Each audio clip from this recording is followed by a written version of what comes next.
Anyone want to spin a story about Odysseus? Some say he's rich, or some say poor.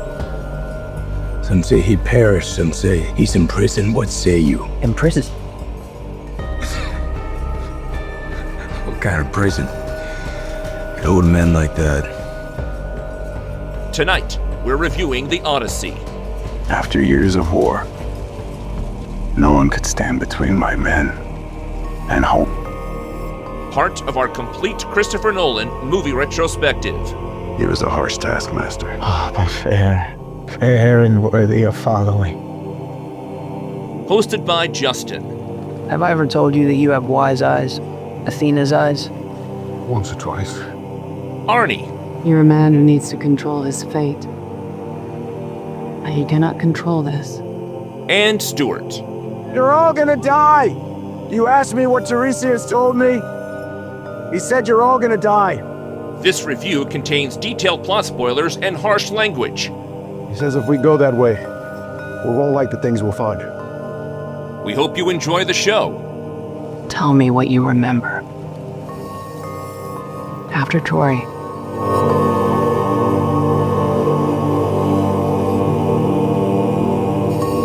Today we're discussing The Odyssey, starring Matt Damon, Tom Holland, Anne Hathaway, Robert Pattinson, Lupita Nyong'o, Samantha Morton, Zendaya, Charlize Theron, directed by Christopher Nolan. Welcome, stranger. I will follow Zeus's law. You are welcome to whatever I have to offer. This is Arnie, co-host of Now Playing. As long as they didn't bring any knives, right? That's how that works. But this is Stuart.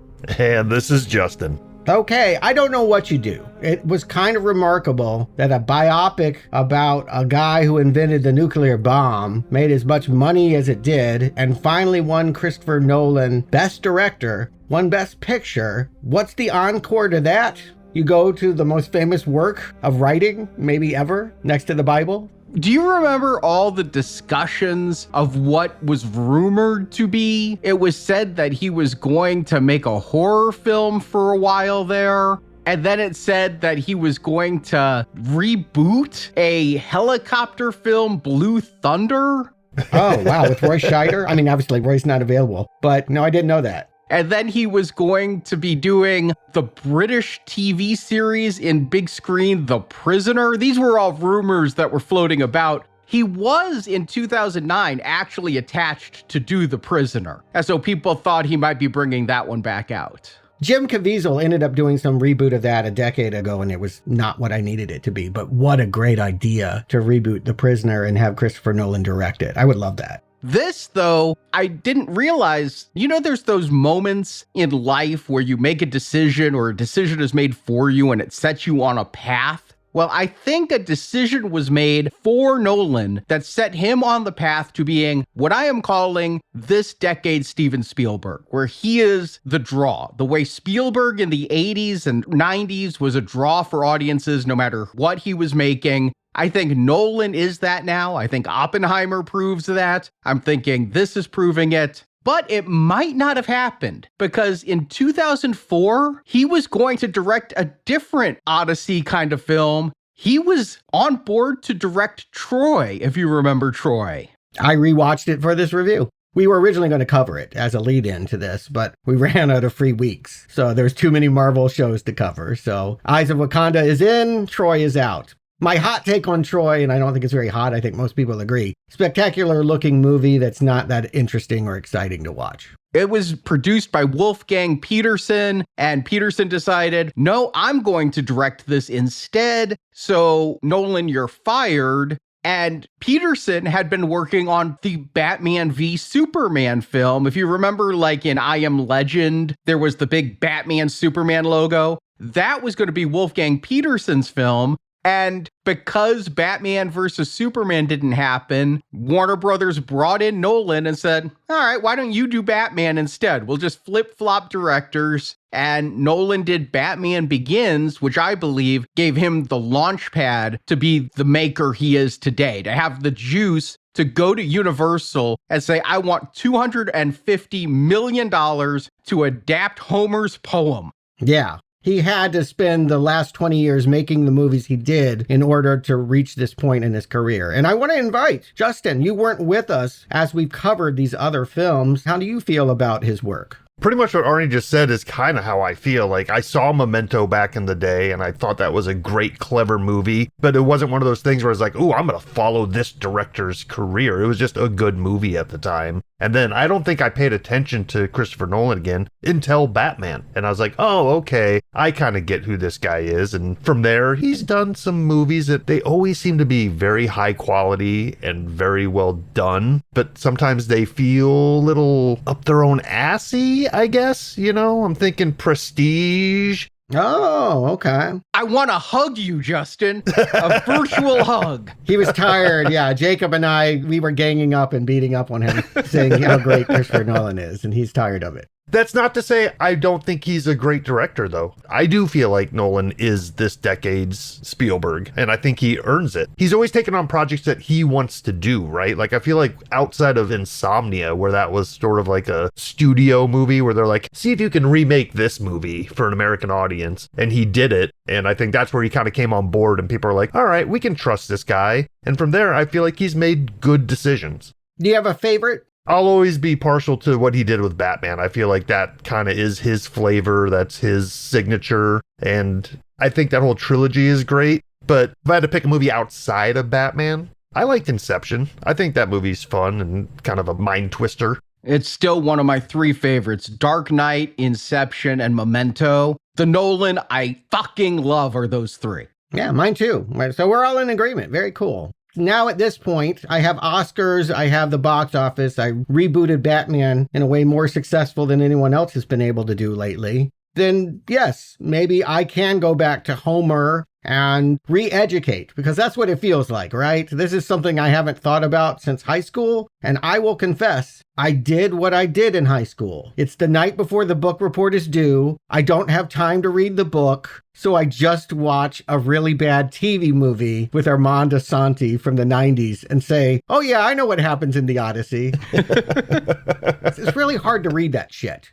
It's really hard to go back and read that poem, and I just didn't have the time, and maybe if I had another week, I could tell you guys I read the Odyssey and feel like I can compare what's on the page with this movie. I cannot. I can compare it to what was in that shitty TV movie. What I learned is, the only thing I can say is, it seems like Nolan is faithful. So much of that TV movie follows the same beats in chronological order. I have to believe that they were both following Homer. I'm not that far away from you, Stuart. In our last intermission podcast, I mentioned I was reading the Iliad, and I really gave it the good college try. I wanted to read both the Iliad and the Odyssey. I've read them both before. I read them both in high school. You did read them? Because I didn't. I was assigned them, but I did not read them. I read everything I was told to in high school. I tried 3 different things. I talked on that last intermission that I don't like audiobooks, but I tried an audiobook for it. And as one of our listeners said in the Facebook group, it was all Greek to me. So I wasn't following it. I decided to try reading it on prose. It still wasn't working. I found something that worked. Listening to the audiobook while reading the book gave me the inflection of the actor while reading the prose. So I was able to go, who's talking, and jump my eyes around. I just couldn't do it. But I got enough of the Iliad that I got all of the strife between Odysseus and Agamemnon. And I'm like, oh, I got just enough for this movie. I should have just done the Odyssey, because the Iliad's the harder one, the drier one. The Odyssey's the fun one. I unfortunately just refreshed my memory by basically finding online cliff notes and going, okay, I remember that. And the Odyssey's not the one with the Minotaur. Okay, I'm getting this together again. And so I agree with you from my review. This is faithful in terms of plot beats. It is totally unfaithful in terms of tone, because the thing about Homer is the gods just show up all the time and are interfering all the time and having conversations. Odysseus is like, Zeus, can you help me out here? And Zeus then goes and gets political political with Poseidon and they hash it out. There's none of that in this. I'm so glad you brought that up. Nolan is a man known for realism, right? He doesn't show us things that can't be seen. He's not supernatural. And so I was looking for that because, yes, historically speaking, you get it a lot in that TV movie. You're going to talk about a world of ancient gods. That means getting veteran actors to put on tunics and superimposing them against clouds and having them be Zeus and Hera and all of that shit. It worked for Clash of the Titans, right? Right. I'll say, though, he goes supernatural here. We've got monsters. We've got sirens turning people into pigs. He rides the line, but he doesn't have the gods as main characters. He has the gods as ideas behind the scenes. And I will add, just to get into my feelings about the movie, all of that can be interpreted as subjective. Everything that we might see on the voyage home might just be Matt Damon's way of processing war trauma. Very true. Very true. I took it literally, but that is a reading. Now, how did you guys go and see this? Because this one, there's been so much discussion about how Nolan wants you to see it. And what I've read is, and what I kind of believe is, Nolan is sponsored by IMAX. They help fund his films. They supplied him with IMAX 70mm cameras that can only shoot 3 minutes at a time. So every take had to break at the 3-minute mark for them to reload this thing. It's so loud they had to put it in a special bubble so the actors could be heard over this thing. That's the thing I want to underline, is that when you're running film through a camera, that is machinations. That is things, claws pulling down frames and click, click, click. You have to balloon that in a way to buffer the sound. Otherwise, the camera is louder than your actors talking. And they had to create special rigs. And then because of the balloon around it, they had to have mirrors set up so that the director could see the actors and the actors could see each other around the camera. But this is the first film ever done beginning to end in IMAX 70mm analog film. There is one processing plant in the world that can develop that film. That's all that's left. There are 41 theaters in the world that can actually project this as the way he envisioned. There are, I think, 27 in the States and the rest probably all in Dubai. I don't know. I know they're not in Springfield, Illinois, and that's where I saw the movie, Arnie. So tell us, I imagine you took a special trip, an Odyssey of your own. You got to see it as a projected 70mm IMAX? I did, and it's in this Cinemark in Dallas. I didn't even have to go far. Tickets for this thing were a fucking nightmare, though. Do you remember they put tickets on sale for this a year in advance? 1 year to the date of its release, they put premiere night tickets out. It sold out in seconds, only IMAX screenings. You know, not just 70mm, but every IMAX. Springfield, Illinois' IMAX on sale a year ago, sold out. People putting tickets on eBay for $2,500 to go see this fucking film. That is ridiculous. It's like, I'll wait a couple days compared to paying $2,500. And then they finally got the runtime and put out the other showings. And I had an alert set up. I got tickets for Friday morning at 11:30. I took a day off work, but I wasn't in the shitty front rows to go see this at the Cinemark in Dallas with the 7-story wide, 5-story tall 70mm projection. And they had a guy come out talking about how, hey, we have a projectionist in this booth. And you're going to see colors you can't see with laser because this is gel on a film and it's going to have a different color scheme. You're going to be seeing much more of the frame than you can see in any other format, including regular IMAX is still more cropped than this. He was educational. He spent like 10 minutes talking about the film process and how they got platters that are huge and weigh hundreds of pounds. But on old film, you had the picture and then you had an audio track on it, right? For this, there's no audio track on the film. They sent them a thumb drive. And so the thumb drive has the audio. Well, fuck that thumb drive because the second half of the movie had the lips completely out of sync. I was so pissed off. Oh, man. What a way to, like, herald the arrival of a turd, man. That sucks. You're never going to see anything like it, and I don't want to. That's unacceptable watching a YouTube video, yet alone sitting in an IMAX. No shit. It was so distracting for the second half. I was so pissed off that I made this journey, but I did see it in the 70 millimeter IMAX. It was gorgeous. I mean, don't get me wrong. I saw Project Hail Mary in 70 millimeter IMAX and immediately became a convert. Like, I'm in the cult of 70 millimeter IMAX now. I'm going to sell a kidney if that's what it takes to see Dune 3 there, because the Dune 3 preview, holy fuck. Yeah, I knew that this was IMAX forward because even the popcorn bucket, there's a couple, but the one that was flying off the shelf when I was at the theater Thursday, I was like, it's just an IMAX camera? But they did something cool. They actually took stills and like actual film that went through the camera when Nolan was filming are now in your popcorn bucket. Wow. That's truly a collector's item, right? One of a kind. I did not know they were doing that. IMAX's site was selling the popcorn bucket, but not with the frames. I think we're going to be seeing that popcorn bucket coming from IMAX for a long time. But I was hyped for this movie. I'll say the first trailer with Tom Holland and John Bernthal, and Bernthal going, "Can any prison hold this man?" I'm like, oh, fuck, I don't want to see this. But the footage they released, I think it was before Project Hail Mary, maybe it was before F1, of the Trojan horse attack, I'm like, oh, this is technically gorgeous. This is exciting. It was reminding me of some of the best action scenes of The Dark Knight. So I was like super hyped, taking a day off work. I bought 2 popcorn buckets. I bought 2 horses. And I know that there's only one Trojan horse, but I have them on my mantle right now. Oh, you wanted him to have a friend and not get lonely.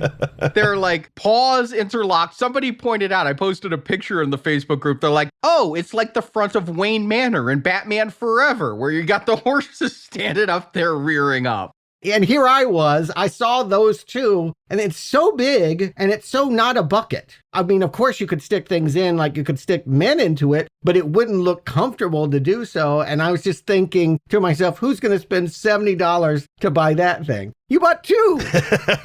Admittedly, I just told Marjorie to get 2, and she handed them to me. I had no idea they were $70. I would not have done that. I was taking them out to the car before the movie. I thought they were 30, 35. You are telling me they're 70. I'm finding this out now, and I'm regretting life choices.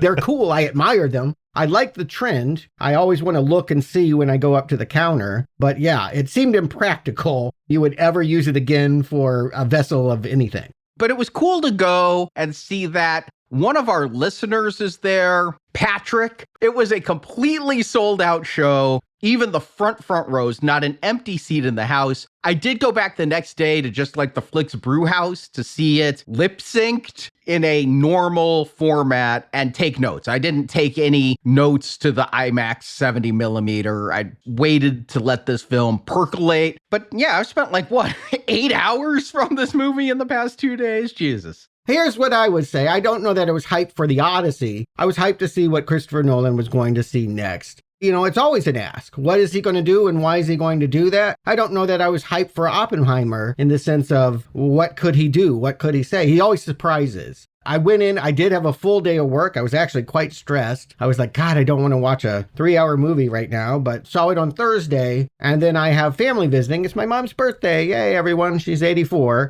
I said, family, we're all going to this. And I was able to gauge their reactions and see it a second time on Saturday, both in IMAX, but fake IMAX. That's my theater too. We have fake IMAX here, a couple of them, but I mean, big screen, so it's not getting the full 70 millimeter, but also comes with that lip synced movie. So I guess that's a plus. I went Thursday at 2. I think that was the earliest non-opening night Wednesday special event type of thing that I could get to. And that was pretty well packed for 2:00 on a Thursday afternoon. When I got my ticket, I kind of strategically went as close to center as I could where there was open seats. And by the time I got there, everything around me had filled in. So outside of the front row, packed theater at 2 p.m. Yep, mine too. Full showings. I'm kind of like you, Stuart. Like going into this, it's the Odyssey, right? Like a 3-hour movie that we're going to go sit through. To me, that just seems like, all right, there's going to be a lot of boring talking. But it is Christopher Nolan, so that was kind of what got me excited to go and see what's going to happen. So it was definitely not a hyped situation for me, but one that maybe it feels like homework. Like you guys are saying, we have to do this, so let's do it. Yes, Nolan has told us it's important, and so we follow him. Sold out shows are the thing this weekend for it. $124 million opening, the only non-animated film to do that so far this year, to bust $100 million. That makes me so happy, because independent of how I feel about this movie or anyone else, just to know that movies aren't dead is a nice thing to know. I have been watching tentpole film after tentpole film collapse, and there's a lot of expectation on what's a pretty adult movie, very expensive movie, with a lot of movie stars as the selling point, that hasn't been going well all year long, really. Good to know that this one, it may never gross its money back. It was, $250? So it's got to make at least $500 million. It's already made 260 global. It's going to make $500 million. And it is the fourth highest R-rated opening ever, behind only 3 Deadpool films. Again, Nolan is the new Spielberg. The way Spielberg could open E.T. and all these original film concepts back in the day, Nolan's doing that now. And Marjorie and I were talking, and why is everybody so excited about the Odyssey? And, there's that whole thing about men think about Greece a lot, men think about Trojans a lot. And I'm like, I think that's a little of it, but I think Nolan, above a title, gets people in. Sometimes directors are the star. I would throw in Alfred Hitchcock. I'd also throw in James Cameron as directors that you go to just because they made it.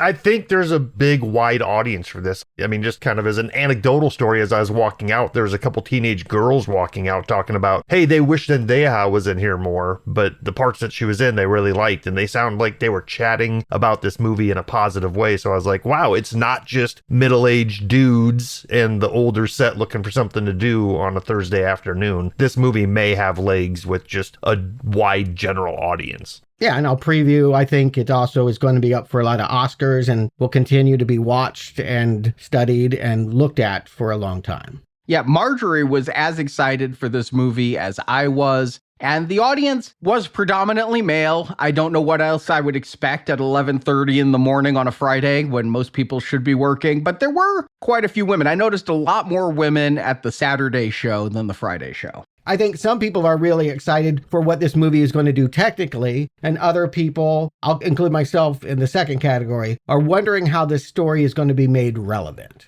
So with that said, Arnie, why don't you tell us the plot and we can figure out if they did that? It's been 20 years since King Agamemnon, played by Benny Safdie, and his best warrior Odysseus, King of Ithaca, played by Matt Damon, has left to lead a war against the Trojans. The war took over 10 years, but when Odysseus plots for soldiers to hide inside a giant horse given to the Trojans as a gift, the Greeks sack the city and declare a victory. But it's been another 10 years, and while Agamemnon and his brother Menelaus, king of Sparta, played by John Bernthal, returned home with their troops, Odysseus is still gone, and nothing but rumors tell of his fate. Things grow restless in Ithaca as Odysseus' wife Penelope, played by Anne Hathaway, fends off the horde of suitors who fill her castle nightly, taking advantage of her hospitality, hoping to become the new king. They're also waiting for an excuse to kill the heir to the throne, Odysseus' only son, Telemachus, played by Tom Holland. As Penelope nears picking a new suitor to give Ithaca a king that can protect them from the murderous people of the sea that are headed their way, but Telemachus wants to stop his mother from remarrying, so he sets out with his friend Mentor to find Odysseus. But Odysseus has spent the past 7 years on an island with the nymph Calypso, played by Charlize Theron, who feeds Odysseus lotus flowers to cloud his mind and make him forget his past. But he's haunted by the visions of the goddess Athena, played by Zendaya. Finally, Calypso weans Odysseus off the lotus flower, and he remembers his journey. And as we see in flashback, after the victory in Troy, Odysseus takes a route home different from Agamemnon's, but his dishonorable tactics in Troy, using hospitality and a gift to the gods as an attack, has cursed him and his men. First, they set on an island for supplies where they're attacked by a giant cyclops who eats many of Odysseus' men. They blind the cyclops to escape, but as they flee, Odysseus fires an arrow at the giant, further enraging him, and per Odysseus' men, also enraging the cyclops' father, god of the sea Poseidon. As they continue their journey, they need to stop repeatedly for new supplies, and each stop takes more men. They're attacked by giant Lastrygoians. Then the men, on the verge of mutiny, leave Odysseus out the boat while they go for food, only to be tricked by the goddess Circe, who turns them into pigs. Odysseus rescues them, and Circe tells Odysseus that to reach home, he must travel to Hades. They do, and there the dead tell Odysseus that his men are doomed and only he will return home. Odysseus wants to defy the gods and not lose another man, and with his foreknowledge of what's to come, he loses only a few men while they face new challenges. But then, devoid of supplies, they stop on an island where Odysseus tells the men not to kill cattle as they are protected by sun god Apollo. Starving, the men ignore Odysseus' warning, and then they all die when trying to escape the island, seemingly the vengeance of Poseidon. Odysseus, alone, washes ashore on an island where he meets Calypso 7 years earlier. Now aware of his past, and the fact that he has a wife and son, Odysseus builds a raft to return to Ithaca. There he arrives pretending to be a beggar to learn the fate of the land. He reunites and reveals his identity to his son Telemachus, and still pretending to be a beggar, Odysseus reunites with Penelope and admits he violated Zeus's law with his Trojan horse strategy, and then by killing the priestess of Athena in the Trojan stronghold. He tells Penelope that he and his men are the brutal sea people that Ithaca now fears. Then Odysseus and his son conspire to kill the opportunistic suitors and return Odysseus to the throne. The lead suitor, prepared to marry Penelope, is the cowardly Antinous, played by Robert Pattinson. Odysseus gets his famed bow and is able to kill many of the suitors, but the suitors get swords and arrows and Odysseus is wounded. Odysseus kills Antinous and the other suitors surrender, bowing to their returned king. But Odysseus realizes his actions have made him unworthy of the throne, and he wants to follow instructions given to him in Hades to travel west to honor his men. He and Penelope go into exile, literally riding a boat into the sunset, while Telemachus assumes the throne, now a man, as credits roll. Okay, we're getting started here. We're already half an hour deep. We haven't even talked about frame one. We could have a 10-hour recording, probably, to really go through this movie. I have to be economical. So I promise I'm not going to stop at every little detail, but I do want to stop on this thing that's easy to miss, but I think is oh so important. The first thing we see is this quote, "a time of apparent magic." Or, to put it another way, no one sitting in this movie theater believes that Poseidon moves the tides, that their wife was born from an egg from Zeus. This is a movie about faith and exploring what people believe, and no one is going to be personally challenged by that, because we don't believe what these characters believe. And I think that that's helpful and really cool, because I think that there's a very modern reading of this story that Nolan is wanting us to engage in if we're willing. If we want to be woke, then we can have that conversation, or you can just say this is a cool looking movie and sing the song. But this movie is underlining the fact that it's apparent magic. This is superstition. And so we can treat all of this with as much seriousness as we want to. How are they going to handle that? So are gods going to show up? When we meet Zendaya, is she Athena? I think these are really interesting questions as we get into the movie. And of course, the other thing I want to say is, I don't know why I assumed we'd start with the Trojan horse. I guess that's because that's what the book did, but it's Christopher Nolan. He's going to mix up the time frame. And the Trojan horse was not heavily featured in either Iliad or Odyssey. It's from other tales. I did learn some stuff by reading the translator's introduction to the Iliad. Like, maybe I'm dumb, but I thought the Trojan War was real. There is no Trojan War. This is all myth. I thought it was a mythologized actual war. I thought there really was a historical Trojan horse. The same way some people keep saying, oh, hey, we found Noah's Ark, the actual Ark, and that really happened. I thought there was a horse. I thought they'd dig it up someday. Better buy the popcorn bucket. But that's why you bought two, see? I'll bury one, and in 100 years, they'll be like, we found it.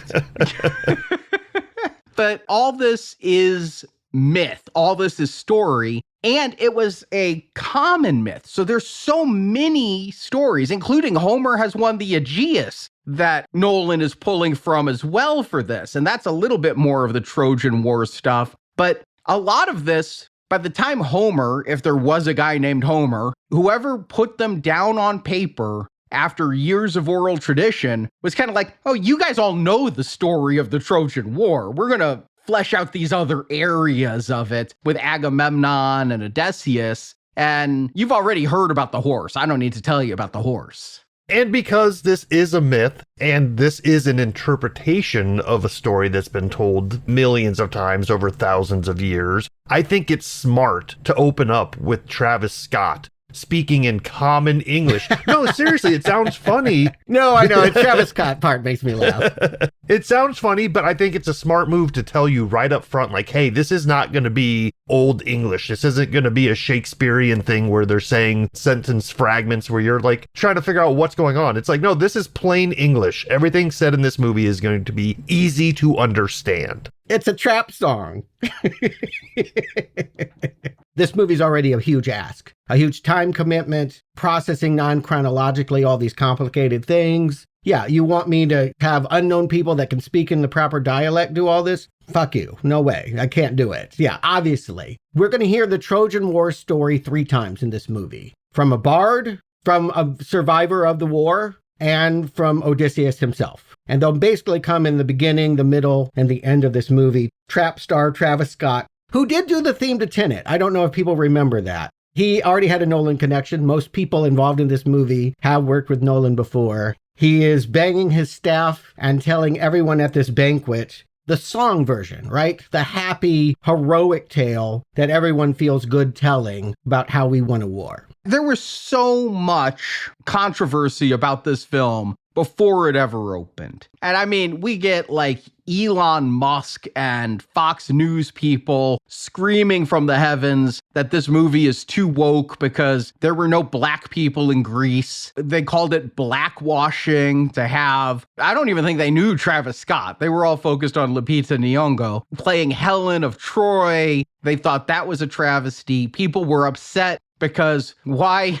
does Odysseus have a Boston accent? Why does John Bernthal bring a Brooklyn accent? Somebody asked Tom Holland, who is doing an American accent. He's not doing his native British accent because that would strangely be out of place here, whereas you'd expect everybody to be doing a British accent, but nobody is. They asked him, why do you say dad? That's just such an American thing to say dad. And he goes, you're right. If this was ancient Greece, I probably wouldn't have said dad. I wouldn't have said father because I wouldn't be speaking English. It would be in Greek. Do you really want to have to read subtitles for 3 hours, folks? Or are you just picking at it because you got problems? It's culture war fodder. Something's popular. We're going to dig into it, even without seeing it. I want to point out these people you're talking about have not seen when they were criticizing and may never see the film that they're talking about. I'll say this. Christopher Nolan doesn't do things happenstance. There is a reason behind every choice he makes. And if you want to spend the time to parse out what he's saying, well, then good. And if you are offended by these observations that are being made, then this probably isn't the movie for you.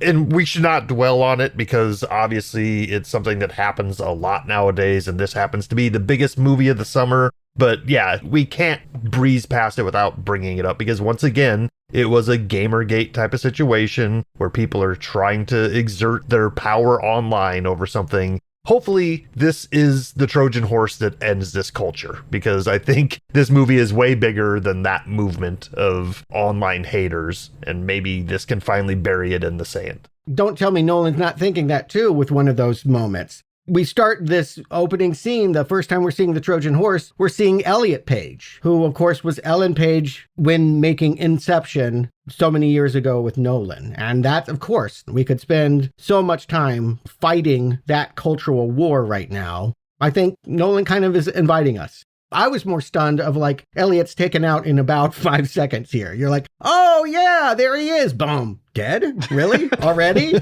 I was shocked too. Maybe you read this differently than me, Stuart, but for me, I just read Elliot Page being here as Nolan likes to work with the same people again and again. You know, we got Catwoman in here from The Dark Knight Rises. We've got Elliot Page from Inception. I don't feel there's a statement other than we don't care. This is a man and he is fighting a war. One, I totally agree with you. If you're going to make a movie as hard to make as I imagine this movie to be, you want to be around friends and not strangers, right? You want to work with people that have dealt with you before. And when you're in the thick of it and really out there rowing in a real fucking boat and getting capsized and wanting to kill each other, you remember that you've made great art before and keep going. I think that helps. 2, I think we are supposed to think of Sinan as a child, as someone that is barely in manhood. And Elliot is so small. You know, it feels like a page. I'm not making a joke on the name,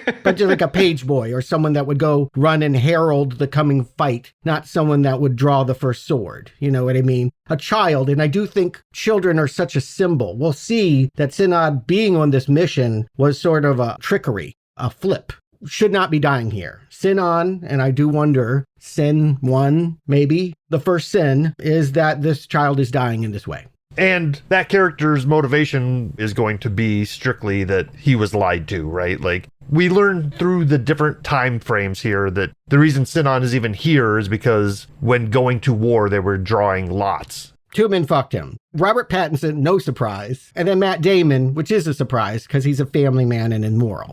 I watched on the second time, and I'm trying to figure that out. Because like you said, Justin, they're pulling lots. Sinan is told you're safe. Then Antinius is said, you go to war. And Antinius, being a sniveling bastard, switches lots with Sinan. How the fuck did they find kids who look so much like these adults? Like, I didn't have to be told who they were. I'm like, that's young Pattinson. I looked to see if they like de-aged them and made them shrunken. But no, these are other actors who just are uncannily looking like Elliot Page and Pattinson. But Odysseus goes to Antinius' father and is like, your son is trying to switch lots with your page boy, and I'm not going to let him do it because Antinius needs to stay home. And I'm like, wait. So you know he's trying to switch lots, but you don't know that he was just picked to go to war? I was very confused by the scene both times. The difference is I didn't think that that was Antinius' father. I thought that was Sinan's father. And he was saying, I'm going to take care of your boy. Don't worry that they got tricked into going to war when they're small and they need to be home. That's what I think we're supposed to understand. That's how I will interpret it. Maybe, but what he says is, your son will stay home to take care of his family. And then the father says, and he can look after your boy as well. Oh, okay. It is Pattinson's father. There's so many characters, all of these names. I'm just going to let people know right now. You could try to remember Antinius and all of that. I'm going to use the Hollywood actor's name because that's the only way I'm going to understand what we're talking about. But I think it is young Pattinson. Later, Odysseus is going to say, I knew he switched it, and I let it happen, and I said I'd take care of Sinan, and then I put Sinan out as a sacrificial lamb, knowing that the Trojans were going to kill him and take the horse. Again, I can't, on 2 viewings, parse out this entire movie. I feel I got it like 85%. There's still stuff I'm not sure about. I get the gist of what they're trying to say. I'm not sure I understand those scenes. I agree with you, Arnie. But the important thing that they're really telling us is that Pattinson is as tricky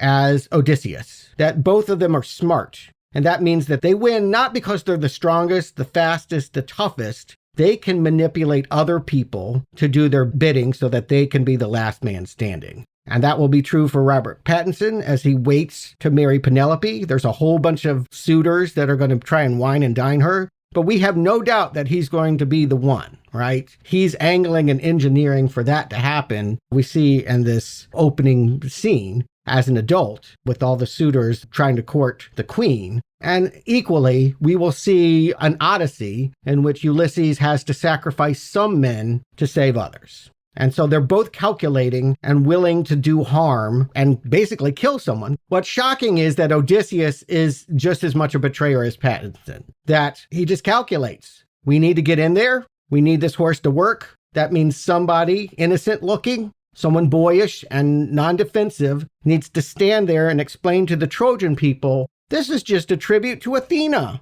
They're gone. They left. And if these Trojans end up shooting and spearing him the way that they do, that was a sacrifice worth it to get inside. I found it interesting that the Trojans come and Sinan says, this is a gift for Athena. And one of the Trojans goes to kill Sinan and another Trojan stops him and says, we worship the same gods. So I guess let Sinon die slowly, but that's why they take it in. I find it really interesting that they make a point of saying, this is not a holy war. This is not Greek versus Roman. This is not the 300 with the Persians. We worship the same gods. This is for Athena. We worship Athena. Let's take in the horse. Yes. Digging into that a little bit deeper, I'll save some of that for later. But I'll just observe that Queen Penelope has given to her husband an Athena pin. He has been thinking of Athena this whole time, but when he thinks of her, I think that he thinks of his wife. He is not a religious man. He does not believe in the gods. He thinks he's smarter than the gods. And so when he is looking at that pin, I'm thinking about wife and love, and that's what's guiding all of my choices to get home to that Athena.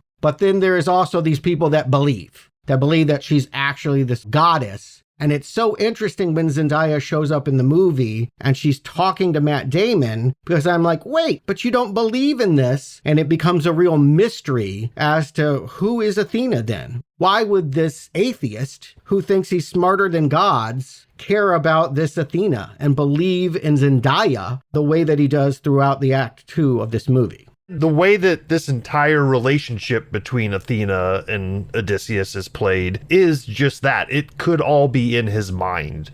I mean, the way it's shot, we'll be seeing Matt Damon's character center frame, and all of a sudden he's having a conversation, and Zendaya is there in the same shot, and then she disappears just as quickly. So this could be seen as him having a conversation with himself, remembering his home. But yeah, it's not Clash of the Titans where we go up to heaven and we're dealing with the council of gods arguing with one another. Not in Nolan's world, not his view of things. He will always allow atheists a reading of this. And I think we'll be parsing that out as we go through. We hear Zeus's law a lot in this movie. There are 3 time frames, I will remind you. The start of this war when they're sailing away, and then 10 years, the way that they win it with the horse, and then 8 years later with everyone still waiting for Odysseus to come home. And we have these scenes in the 18-year mark where Antonius, Robert Pattinson, is part of this gang of people. The way I interpret it is that they are encroaching in the same way that Odysseus was surrounding the temple of Athena. They are surrounding the temple of Queen Penelope. They are trying to penetrate that wall and get to her. And again, it draws a clear parallel between Pattinson and Damon.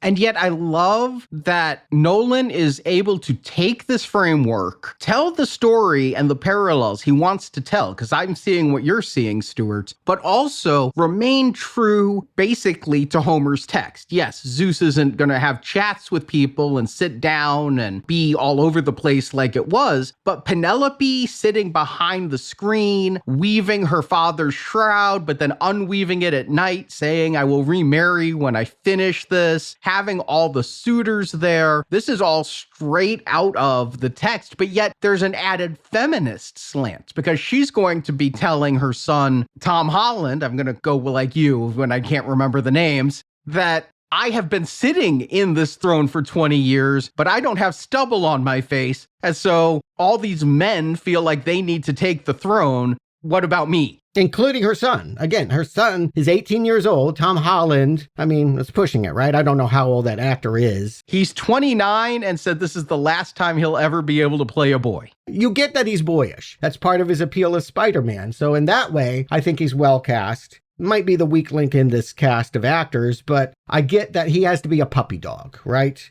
He is this cute thing that's like, I just want dad to come home. There's a dog that's been waiting for Odysseus to come home. He's like that dog. I'm just going to, sit here and wait for him to return. And I'm kind of mad at mom that she just won't let me rule. So Zeus's law says you must treat a stranger as a potential god in disguise. Or the way I interpret that is you have to be nice to everyone. Society is judged by how we treat the most vulnerable. And so immigrants, foreigners, people that come into our borders are people that we need to be respectful to. Yeah, this movie's reading of Zeus's law is not a religious one. It's a moral code. It's basically the golden rule. They literally say, do unto others. Right. It's Christian. It's pre-Christian, but it's Christian. We're before Christ, so it cannot be related to texts that are still used today. That is the irony, is that if you believe in Christianity, you're hearing this Zeus's law is the same thing. And what's more interesting is Odysseus doesn't believe in Zeus, but he does believe in Zeus's law. And his son is trying to uphold that. We have this moment where the son is bringing a beggar into the banquet hall. And I think it is Matt Damon because I remember enough about the story to know that Matt Damon comes back as a beggar. I'm trying to look at this guy. I'm like, well, he kind of looks like him. I'm not sure. When he gets old,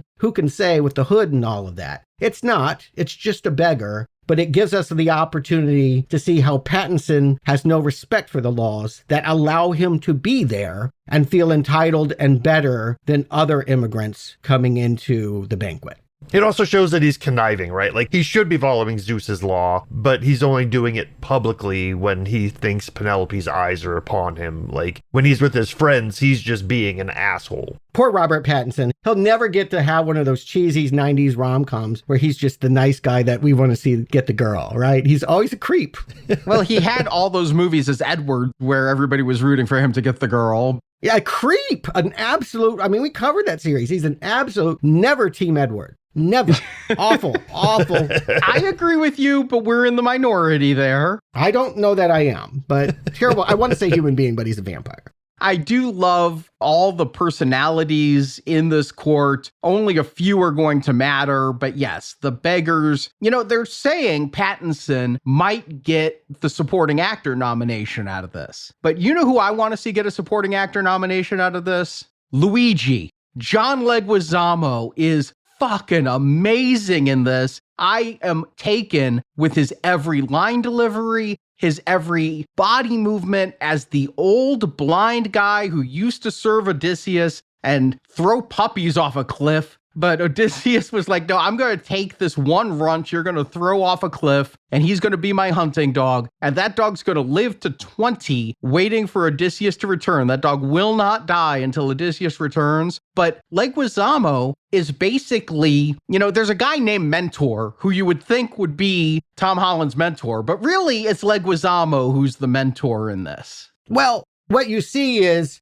Leguizamo knew him before he sailed. And so that's why Tom Holland is always hanging on him and taking his advice as, you knew my father, you know how my father fought. When I'm sparring with Mentor, you can tell me what my father would tell me. What Leguizamo says is, I thought of Odysseus as my son. And of course, Tom Holland thinks of him as a father he hasn't met or as a god he believes in but has never seen. I haven't seen Leguizamo in years, and seeing him in this role, I wasn't sure how much makeup they had on him. Like, I know he's not that old, but seeing him in interviews after this movie, I was like, oh yeah, he's just middle-aged. Like, I thought maybe I hadn't seen him in so long that he's getting up there. Maybe he is gray and stuff like that, but he melts into this role. And on paper, he's one of those actors where it's like, oh no, this could take a weird turn. He could be problematic here, but no, he really nails it here.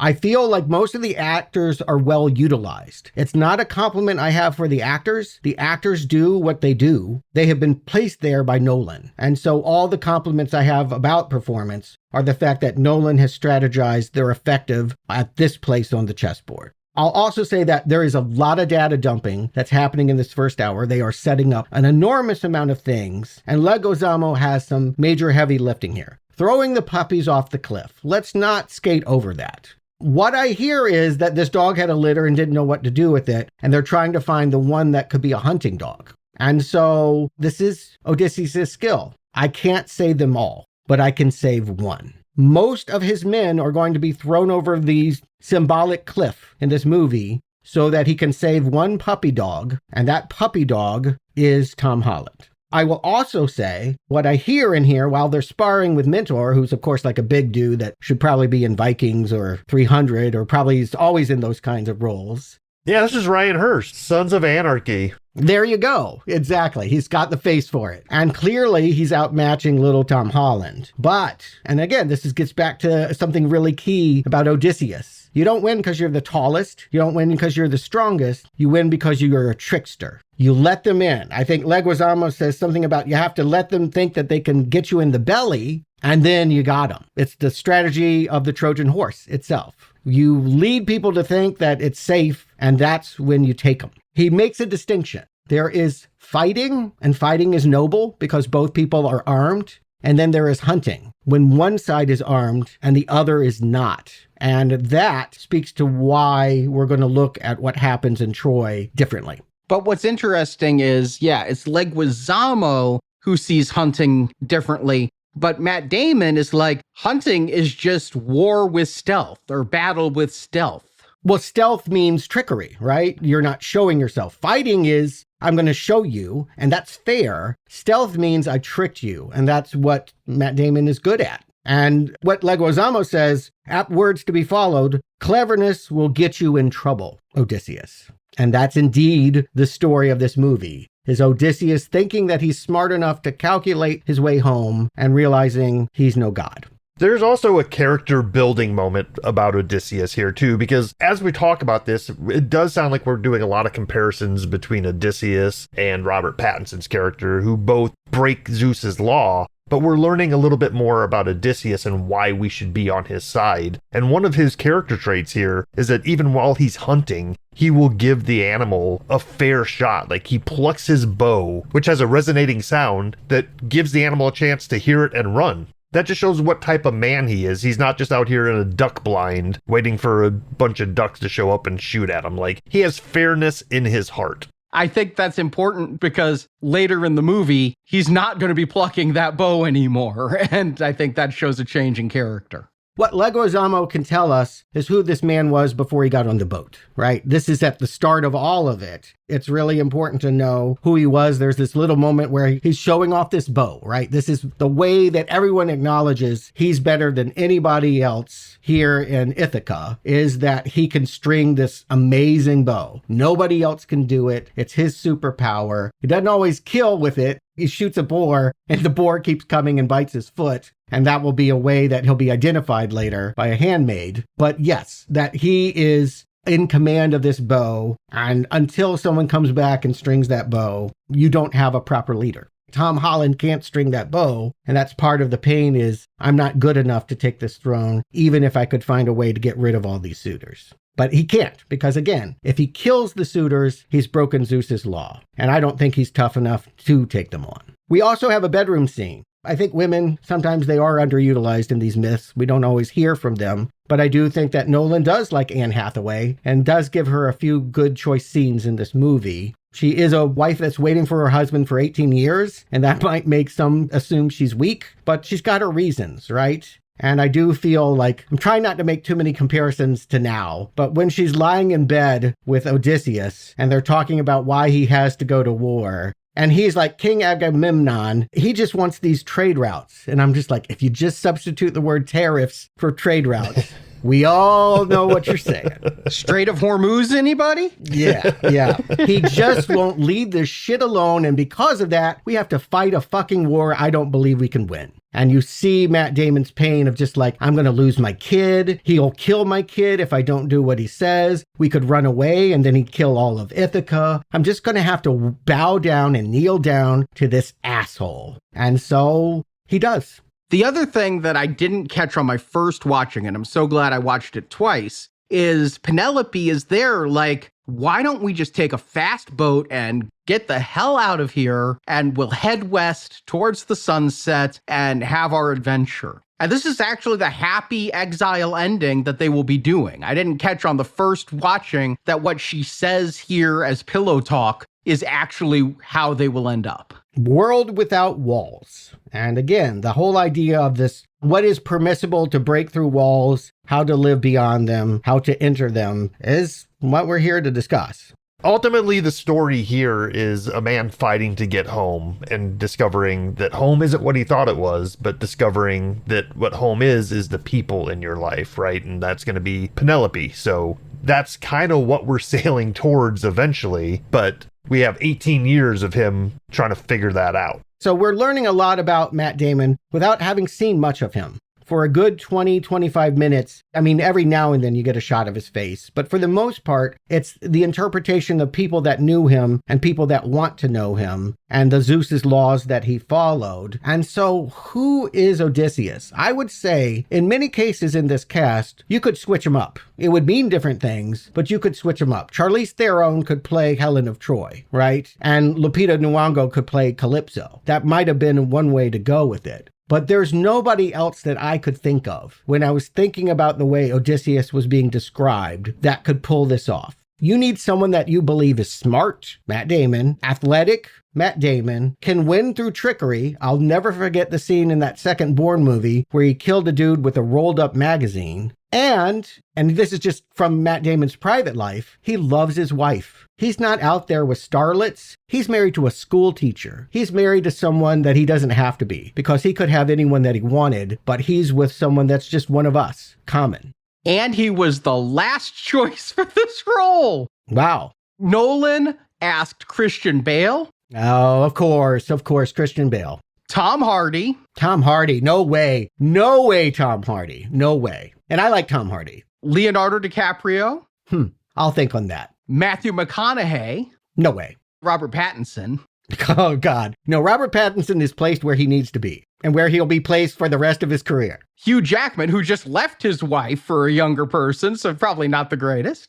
I don't feel that way about Hugh Jackman. I'm not saying anything about these actors. I like them, but they've got to hit all these beats. And Cillian Murphy. They all said no. Yeah, Cillian Murphy's not tough enough. Again, I can see how they have some of those attributes, but not all of those attributes. Damon has it all. And I gotta say, going into this movie, I was like, isn't he too old to be doing this shit? You always think about like someone virile and muscular, you know, an Arnold Schwarzenegger type playing this thing. I'm like, Matt Damon, he seems 10 years too old. And then you see what Christopher Nolan is doing and the fact that we're asking you to think about this man over an 18-year time frame. And I go, oh yeah, he can do all of it. He can still look youthful and get in shape for those scenes. And then he can be that old man when he needs to be. It's a really amazing performance. He's perfect in it. I wouldn't have wanted to see any of those other people. I'm surprised he's not the first go-to, but he took on the challenge. He went the Tom Hanks / Robert De Niro route. He lost a shit ton of weight for his emaciated scenes, said he's never going to do that to his health again at his age, but he did it. He committed. And yeah, given that a man who's gone from war for 20 years, but would be aged enough to be a leader in that war, yeah, that he's in his 30s when he goes and in his 50s when he returns is right. I wouldn't have wanted somebody too young.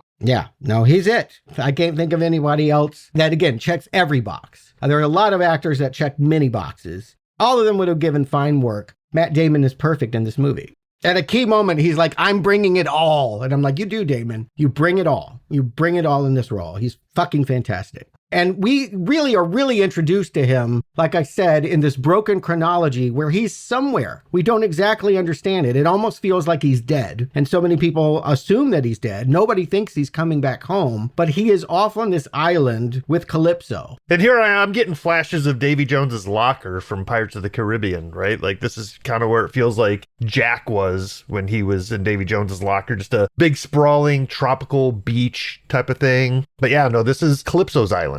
Now, this Calypso is where I have my hardest problem with a character.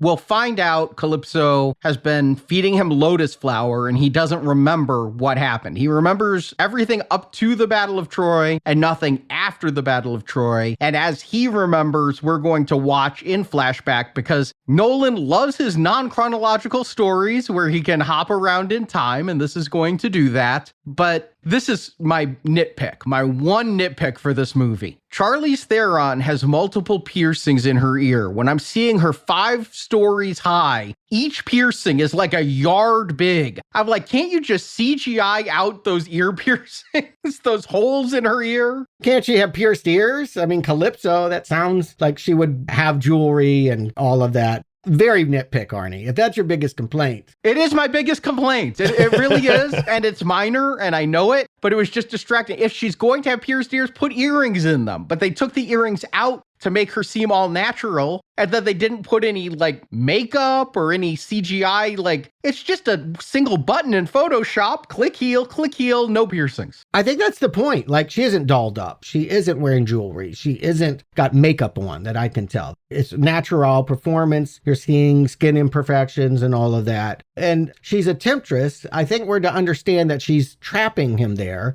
This is where we really start to get to know Athena. Athena, Zendaya, appears to Matt Damon and is always trying to tell him, maybe you should move on, right? Get out of here. And he's just not sure what he's moving on to. He needs to remember what happened, and he has to know what he's going to. Did I have a wife and kids? Where did I come from? And where are my men? What happened to us? All of that will get solved by the middle of this movie. I'll just go ahead and put it bluntly. He's in the throes of drugs addiction, right? Lotus flower. I am high, and I'm spending 7 years after a war, as many people in service do, trying to heal while using substances. But he's also trying to find his faith. While you say there's good atheistic readings of this, and I think there are, he is asking this vision of Athena, why don't the gods talk to me in ways I understand? And she's like, who doesn't understand a good harvest? Who doesn't understand a thunderclap? I do believe reconciliation with religious principles is part of his journey.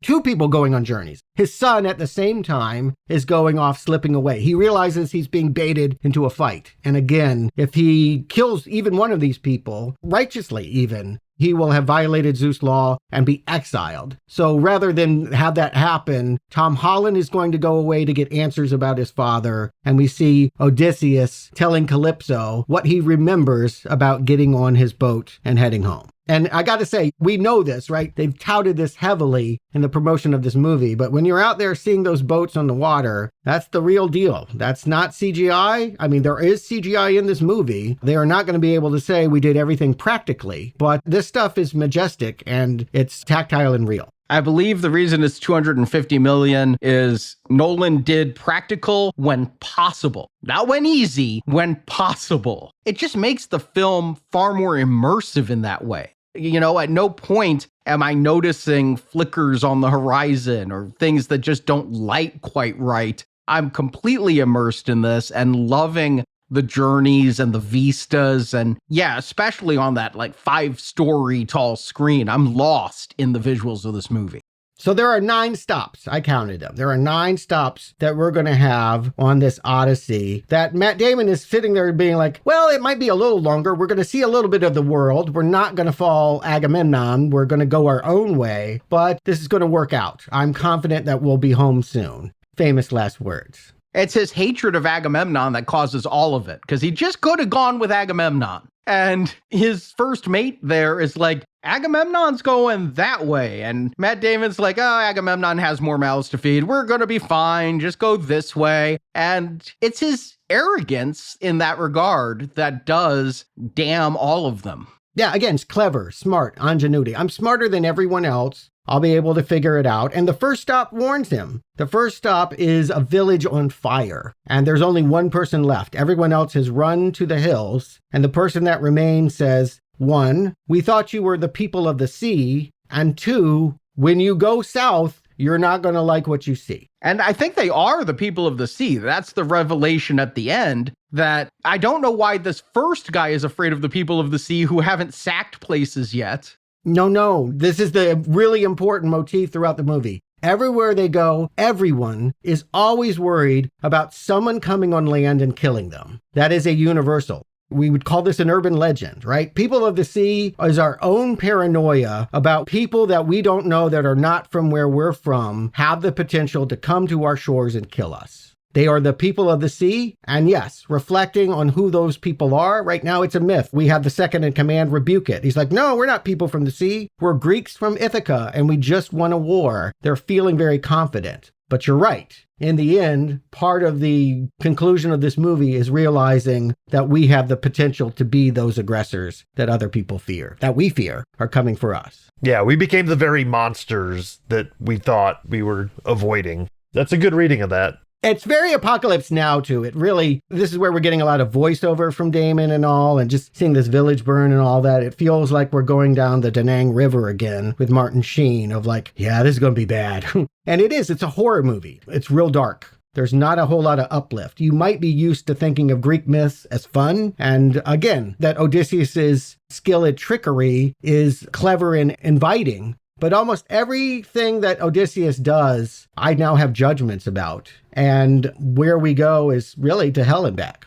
Literally, yes. But not first. If you know one thing about the Odyssey, you know they're going to meet a cyclops. Yeah, I got confused with the Minotaur and the Cyclops, but I love that even though we've had quite a bit of movie, by the time we get to Matt Damon's story, it has been like a half an hour of preamble and where is he and things. But it does not take long for him to be like, you know, we've buried who we could. We need to leave this beach and get home. They have the village that's on fire, but it's like by the 35-minute mark, they're at the second island. They're like, hey, look, there's smoke. Hey, somebody makes really good cheese. Oh shit, it's a giant cyclops.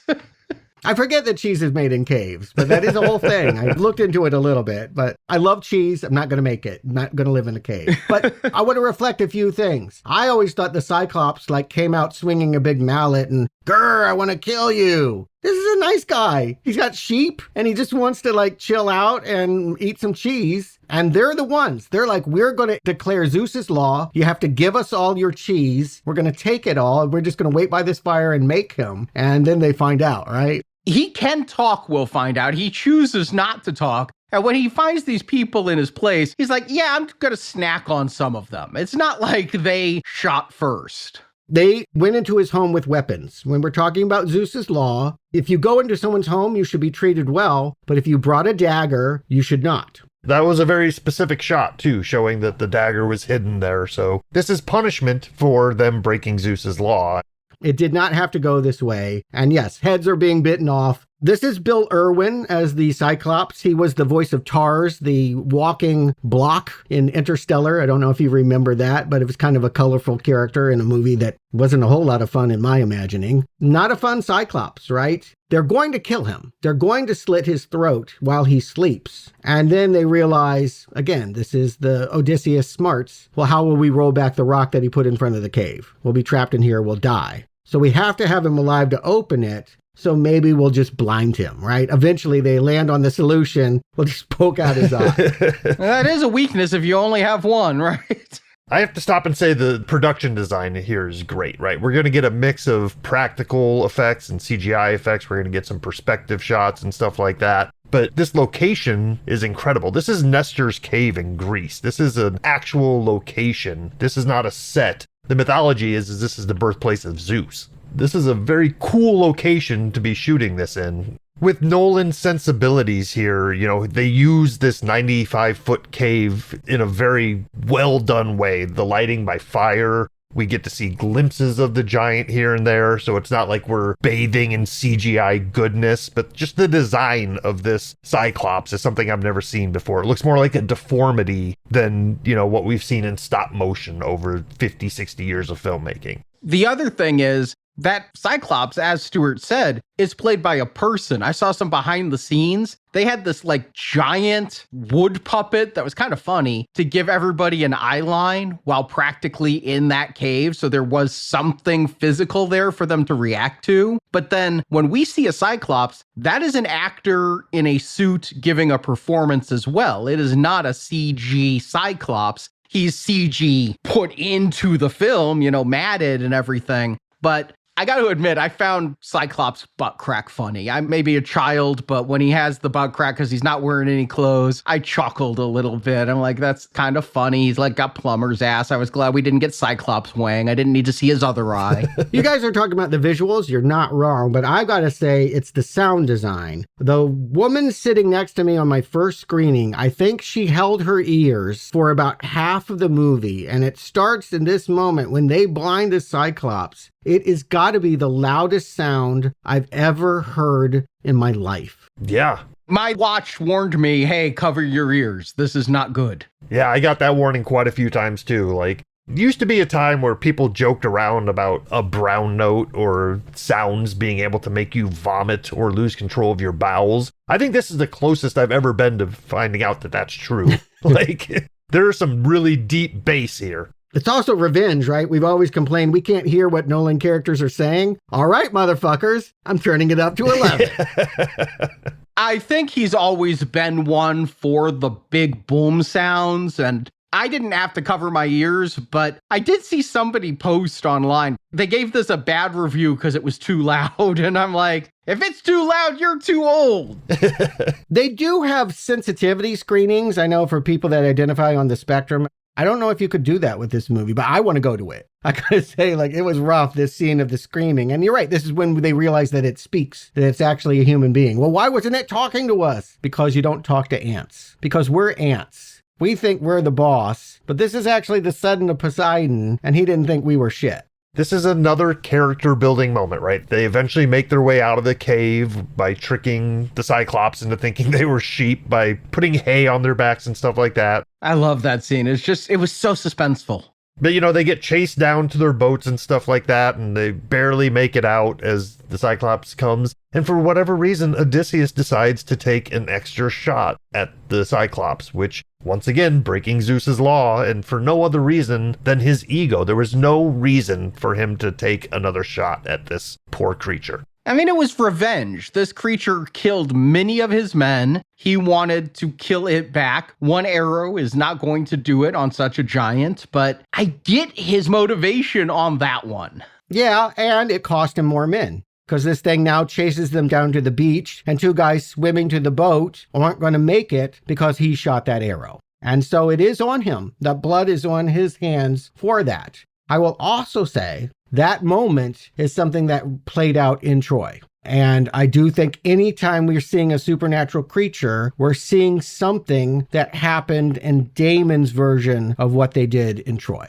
So you mentioned this earlier where you said all of the supernatural could be in Damon's head and we have an unreliable narrator. So you see this act here, this whole Cyclops thing, as being perhaps a PTSD imagining? Possibly that every step that they're making, if we were to literalize what was happening, is this is a man that is sitting in the aftermath of a battlefield, watching waste and ruin and rape, and saying, oh my God, what have I done? What have I done? He specifically will blame himself for creating this situation. And so processing all of these things is a way of reflecting on his role. There's definitely a Jacob's Ladder reading to this tale. The whole idea that none of this actually happened and this is one man's processing of the horrors that he has just not only witnessed, but contributed to. Given that this was a story from Greek myth, I didn't think about it that way. In fact, I was always looking at the stuff that was removed from the supernatural. But I like your reading, Stuart. I like the other possible reading that there is no supernatural. Whereas I was just thinking Nolan didn't want to have audiences laugh at men in togas.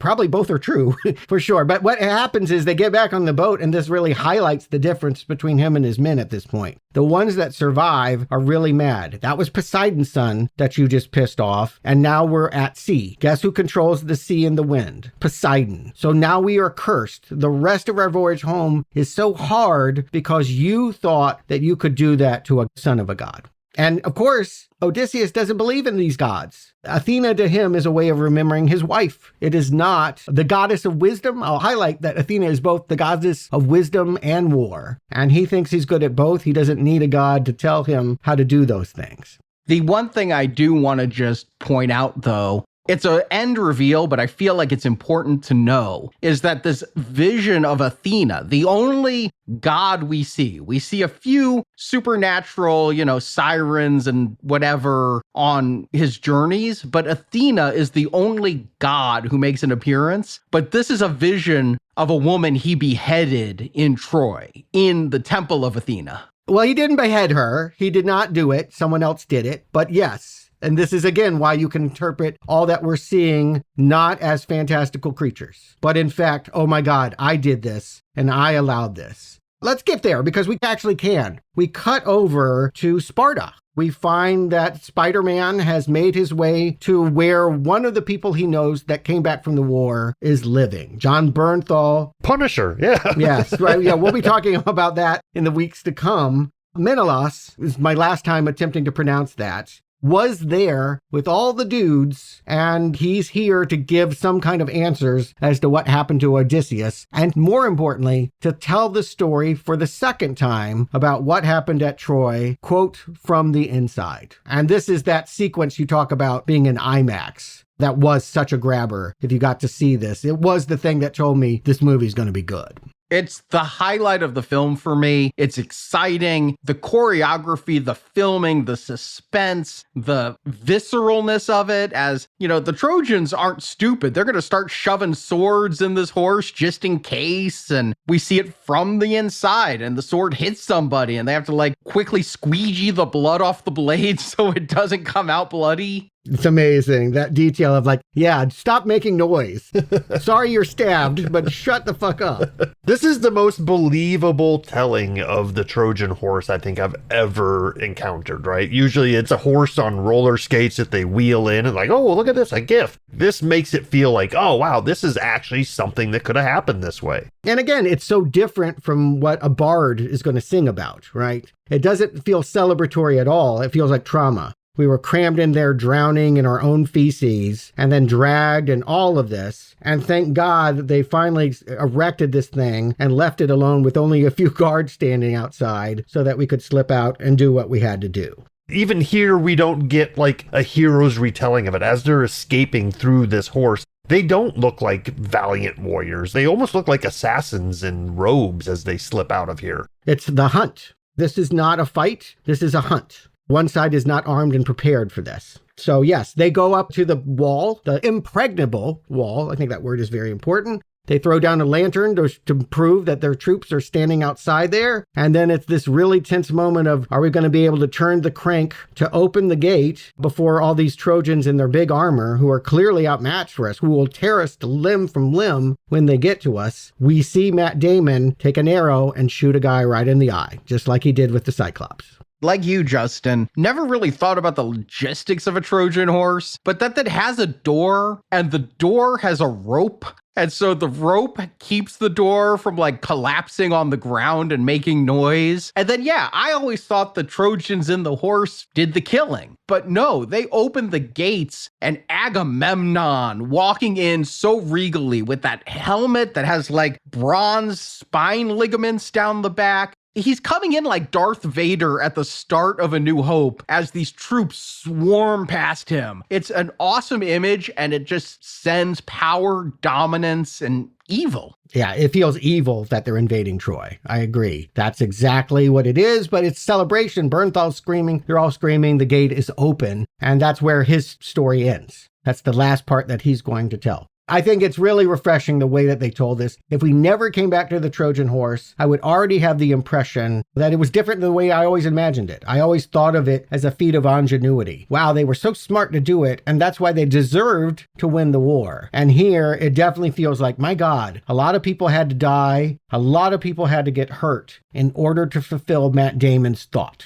He hurt a lot of people, but they leave us with the idea it worked. And then real tellingly, Bernthal is encouraged to tell the rest of it by his wife, Helen of Troy. Let's give some time to this. Yeah, we got Lupita Nyong'o there as Helen of Troy and her twin sister, who was Agamemnon's wife also. Helen of Troy, just in case people don't know, is the reason the whole war supposedly started. There you go. Yes, the myth is she was so beautiful that they stole her away from her home, and now we have to go get her back because she's so beautiful. It was about protecting a beautiful woman. And then we've already had lip service, Damon grumbling in bed about how this is all about trade routes, and Agamemnon doesn't care about this woman. And in fact, she wasn't treated well because she's scarred up. The face that could launch 1,000 ships now can launch maybe, what does he say, 500? 500, because half of her face is hurt. So the other half will launch the ships, but the first half, no ship. Right. Depends on how you look at her. Exactly. A two-faced Batman kind of. It's a real shocker because, again, so much had been building up about the fact that she was even in this movie, whether she was beautiful or not. I think people are going to be stunned to realize that's not even the talking point. The idea is this war wounded women badly.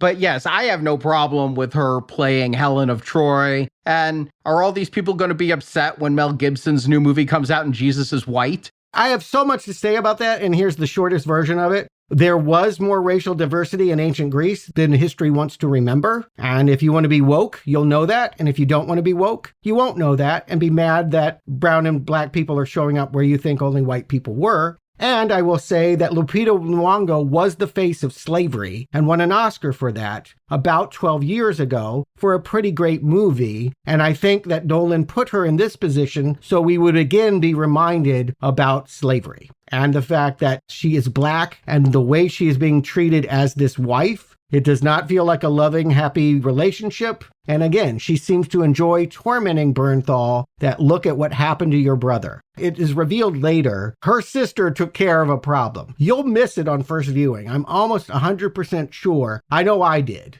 That Agamemnon, before they launched the ship, grabbed his baby daughter and I think threw her into the sea like the puppy. The way he was going to win the war and appease the gods was to kill one of his women, because women can be sacrificed. That's a theme we'll see throughout this movie. We can kill the baby girl. You think you got away with that. You go, you fight that war. Everything's going well for you. You take the ship home. You get home. Your wife is waiting to greet you, but she hadn't forgotten. And when you're in the bed, stab. I love how this is told because we're told about the sacrifice of the baby during the pillow talk between Odysseus and Penelope. And so we know, but maybe we forgot about it, just like Agamemnon forgot about it. And Odysseus said that the sacrifice is equivalent to what it costs the person who makes it. It's not like the gods wanted this girl dead. It was that Agamemnon was saying, look at what I will give up for this war in order to rally the troops. But yes, he comes home, and also Lupita Nyong'o, again, playing Helen's twin sister there.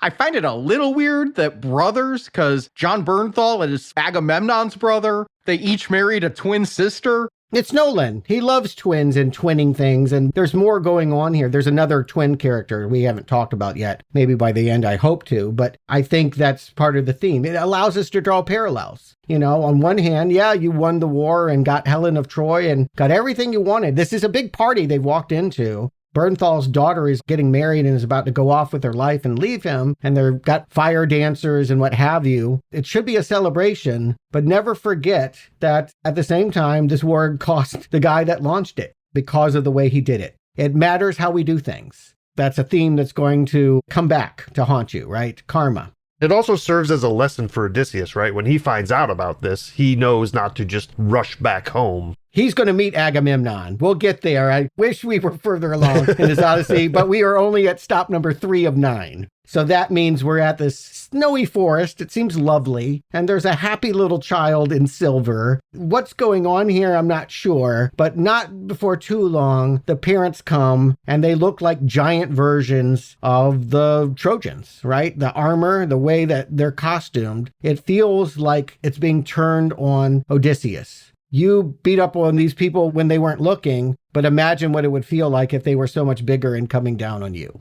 See, I didn't think they looked at all like the Trojans there. It's silver armor and not white, but it's the same armor. What makes the Greek armor distinctive is that helmet. And here, these all looked like the Iron Man that Tony Stark built in a cave from a bunch of scraps. It's bulky, it's metal, they're so big, and that was a big suit of armor. I did not get that this was either Trojan or Greek. Again, it's my reading, and it's not even one I'm 100% on, but one way of reading this is him thinking about the Trojans, how hard it was to fight them. These are the men that they fought against. And so he's processing that as PTSD, trauma, and losing. I mean, again, they're the ones coming, declaring Zeus's law, help us, you need to feed us. This is the way it works around here. You have to take care of us. And they're just stabbing through trees. My reading is pretty similar to Stuart's, but in that the lesson here is that they're finally getting a taste of their own medicine. All these places they've gone, they've been the invading force that people can't control and they get run through. Here, the tables have been turned. They are the littler ones, and they're going to get decimated here. He loses many men in this battle. 2 boats. They were 3 boats, now they are 1 boat. And there was no talk. There was no disagreement. There was no argument. It was just, hey, you're here. Get the hell out of here. We're going to cut you down. My brother says the trees were moving, like magically or something. I know they were falling over. Oh, they were moving and creating prisons. Guys were getting trapped in between trees. Okay, so that was happening magically. That's what it felt like for these people. It's a unique sequence. Again, you're not going to hear me complain about any of the fighting sequences or the moments. They're rendered horrifically. Most stops along this way are a horror to behold. A lot of these stops, though, you say there's so many, but a lot of them go really quick. I feel like this is one that goes really quick. A couple of the later ones almost feel like montage. Some are more important than others. The next one we're going to spend a little bit more time with. They're about to mutiny, right? The men are tired of Odysseus. He's like, we can't leave this island. We need to get the food. He's not wrong. He's smart. He's thinking ahead. We'll starve to death if we try to go home right now. But they just got attacked by some big-ass mofos, and they don't want to go back to that island. So they're really mad when they have to dock at another place. And they tell Odysseus, you stay here. We're going to go see if there's any food, and then we're out of here. And this is Himesh Patel, who I think was working with Nolan in Tenet, and he's playing the second command that's going to lead the men to where they're going next, to the witch in the cabin on the hill. Yes, Circe, another famous Greek character that I don't know that I understood right away, right? Like, as we're walking up, I suppose we get some clues. We start seeing animals that shouldn't be here, but it's a myth, so who knows? Lions, tigers, cheetahs. We just watched Roar. We know these things don't hang out together. I was thinking the same thing. I was like, what are all these animals doing here? But, you know, we're in mythology. I read my summary of the Odyssey after my first viewing of this, so I didn't remember what the stops would be or who everything was. But I was so taken with Greek mythology as a child that I'm like, oh, I remember Circe. So I remember she was either a goddess or a siren of sorts, that she was somehow magical and along the lines of a Narcissus and what have you. I knew she was going to be dangerous. And initially she acts like she thinks they're all there to rape her. And they're like, we just want food. Oh, I have food. And then because they'd lost so many men at the last one, I thought she was feeding them their own troops. Like, they're pulling at this tough meat. And she's like, is it good? She kind of is. I mean, I think we are to understand it that way, that she is a sorceress. I think that's telegraphed pretty early on. She like, remove your clothing, and they go and put the armor in the backyard, and there's already weaponry like lying around. You know, she's done this before. And yeah, the way they just are uncontrollably eating this stuff that does not look delicious in the slightest tells you that she's feeding them their own toxic stew, right? The thing that you created, I'm going to make you eat. And I'm going to reveal who you really are. I can take your face and mold it like modeling clay, and suddenly I have a whole sty full of pigs. And meanwhile, Odysseus is kind of figuring this out on his own too, to some degree. He's out hunting a deer, and he fells the deer, and as he comes upon it, it's a man now that he had hit it with an arrow. So Odysseus knows something is amiss here. One of the obvious CGI moments, Arnie, you have the earring holes on Charlize, and I'll say they didn't do any practical deer hunting in this movie. So Circe is, in, I think, probably the craziest scene in this movie. She's molded these men into pigs, and man, I had to turn away a few times. This is a PG-13 movie? R, rated R. There's 3 fucks. But you know what's funny? It's only R in the United States. It's basically PG in Canada and overseas. But here in the States, it's R. This was reminding me of a body horror film called Society in some ways, if people have seen that. But I love this because in so many Greek stories, you hear, oh, this goddess turned him into a pig. This goddess turned him into a flower. And as a kid, before Terminator 2, I'd picture some kind of morph, some kind of dissolve, or I'd picture like, poof, you're now a pig. This reshaping of the flesh while incanting the repeated phrases and getting the hand down in the mouth and pulling things around. And I'm like, is she making them pigs? And sure enough, all these people turned into pigs. This is nightmare inducing. This is physical. This is visceral. This is good. When you said Christopher Nolan was maybe going to make a horror movie, he did make a horror movie as his next thing. Every stop is horrific. I'll also point out that Samantha Morton, I see her in lots of good work, but she's most known as one of the clairvoyants in Minority Report. So it's not surprising she has magic powers. I think she's most known for the Walking Dead TV show, but yeah.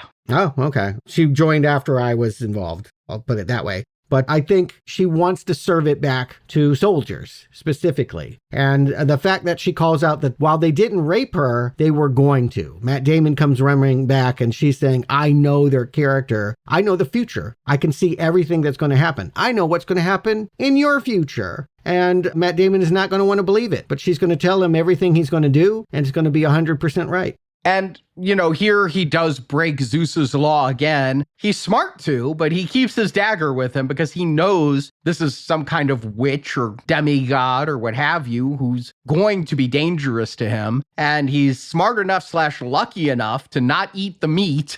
He knew because he saw the ring. He saw his second in command's ring, and they had already taken it from a dead guy. And so they had underlined that there was a piece of jewelry you weren't going to forget. So he wasn't going to eat that bull. And when she uses the dagger against him, he grabs this bird in a cage that she seems to have some affection for. It's her sister. I like that she says, we get along better this way. I have a sister that I'd get along better with too if she shut the fuck up.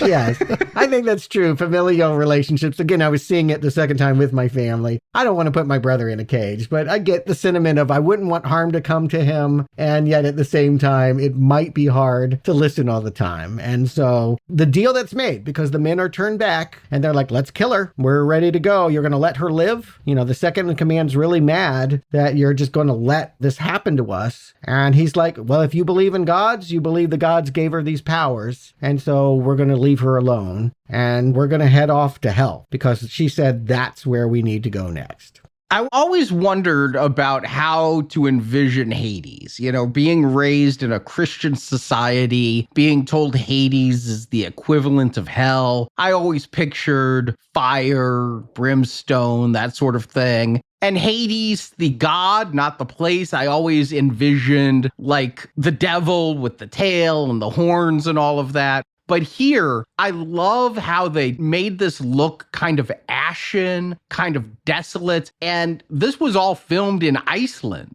Oh, yeah. The Black Beach. I've been there. It's amazing. The sand is black. It has this vibe. It doesn't feel like hell, but it feels like Nolan isn't going for that Christian fire and brimstone hell. It's a place of burial, right? All these people are underground. Everyone you ever knew is under the earth. And all you got to do is make a blood sacrifice, slit a lamb's throat, pour the blood into a shield, and they rise up like zombies and start lapping it up like dogs. I do like this interpretation of hell because, like you said, Stuart, this isn't Christian. Like the modern day idea of hell comes from Dante's Inferno, which this is Greek mythology. So hell is just a void, right? It's nothing but sky and black sands as far as you can see. He meets three important people here while in hell, Hades. The first we've already met, Sinon, is back. So Elliot Page did have more to do than just get killed in the opening of this movie. I was so glad. I was like, good, there's going to be a point to all of this Sinon. And again, it's the sin of this. Your smart, your trickery, what got you inside with that Trojan horse meant that I had to die. Now, I'll throw in, the Trojans didn't have to shoot first and ask questions later. They were very quick to throw that spear when they could have just asked this defenseless boy, like, what are you doing with this horse, right? Their entrance was aggressive. And unfortunately, that meant Sinon died, and maybe Matt Damon didn't think that would happen. But Matt Damon set that character up to be their invitation inside to Athena's temple. And he's got to make good on that. What I hear Elliot Page say is, you still have the peg, right? The lottery peg. I want you to go back and give that sin back to Robert Pattinson. That's how you're going to atone for what you did to me. Yeah, a little bit of revenge, right? Like we haven't had any motivational plot really outside of trying to get home going on here. Here we start getting seeds of revenge planted. I don't take it as revenge, I take it as justice. This Sinon got fucked 7 ways to Sunday. Pattinson fucked him by changing lots. Odysseus fucked him by saying, we're all leaving, you just stay with the horse. I mean, Sinon needs justice in the afterlife. And the one thing Sinon says is, you buried me. Thank you for giving me that honor. Think about all the people you didn't bury, but you buried me. Yeah, we've seen that as they're losing people. It's always the practical guy saying, we don't have time for this. I know that your religious beliefs mean we got to go do a ceremony and burial bodies and all that. But come on, we're trying to survive. I'm thinking on my feet. Well, we'll get there. First, he's got to talk to Agamemnon, who, again, this is where we learn he did make it home, but wifey was there with the knife. Wifey with the knifey. And he does underline, when you go home, don't think it's all going to be hosannas and, garlands and people welcoming you. They're there with knives, so you got to go in disguise. And then there's Tiresias. I love, for many reasons, that this is James Remar. He has already told the Odysseus story once before. The Warriors, people may forget, is one interpretation of that story. And he played Ajax, whose pride got him arrested. He was being awful. He deserved it. But he was in Central Park and got handcuffed, and that was the end of his character. Here he is going to tell specifically Odysseus, this is what you must do. He puts him in a paradox. You don't believe in God. Well, the gods decree you're going to do all these things. And if you think that you can outdo it, you're just going to get your men killed. And Odysseus is going to be turned into a believer because what has been foretold by the gods ends up happening to him. James Remar, Tiresias. You won't recognize him because he's got like a black blindfold over his head and he's like crawling on the ground.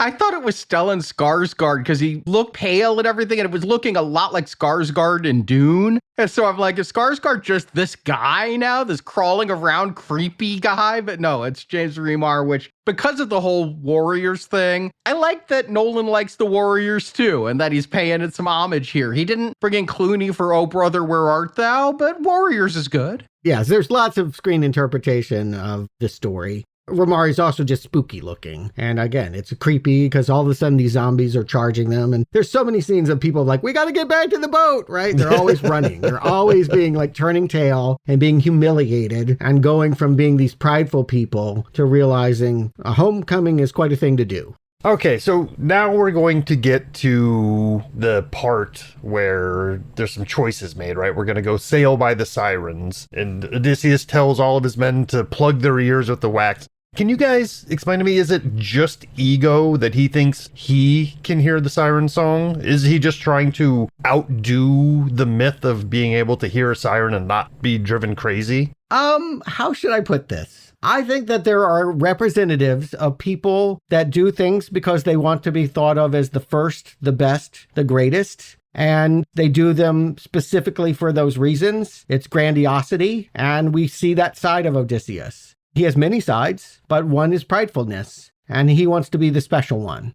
I'm the only person that's ever heard the siren song, his bragging rights. I see that. I see curiosity. Do I see naked ladies on that beach? I think it's a Led Zeppelin album cover, honestly. Isn't that Houses of the Holy? Yeah. I like the way it's done. Again, I don't have many problems with any of the technical choices, but we don't hear that song. They do it in a way where we only see Damon's reaction to the song. The sound is muffled by the wax of the others. It's one of the mythological things here that escapes this movie with still some mythology to it, right? We don't hear the song. We don't see clearly what the sirens are. They're kind of laying off in the distance on a rocky island behind mist. We don't get a good idea of what this actually is as a viewer. They'll kill you, though. I do think the siren song leading you into the rocks is something that, at least sailors and people that have been at sea, that bit, right? If the sailors heard that, they would steer that boat right into the rocks and they'd all be dead. And so Matt Damon is trying to protect his crew, and he is trying to be this glorious, better than God, vain person. And I think, what's interesting to reflect on is how he interprets the song is a reminder that it's everything you're never going to have in your life or that you let slip away.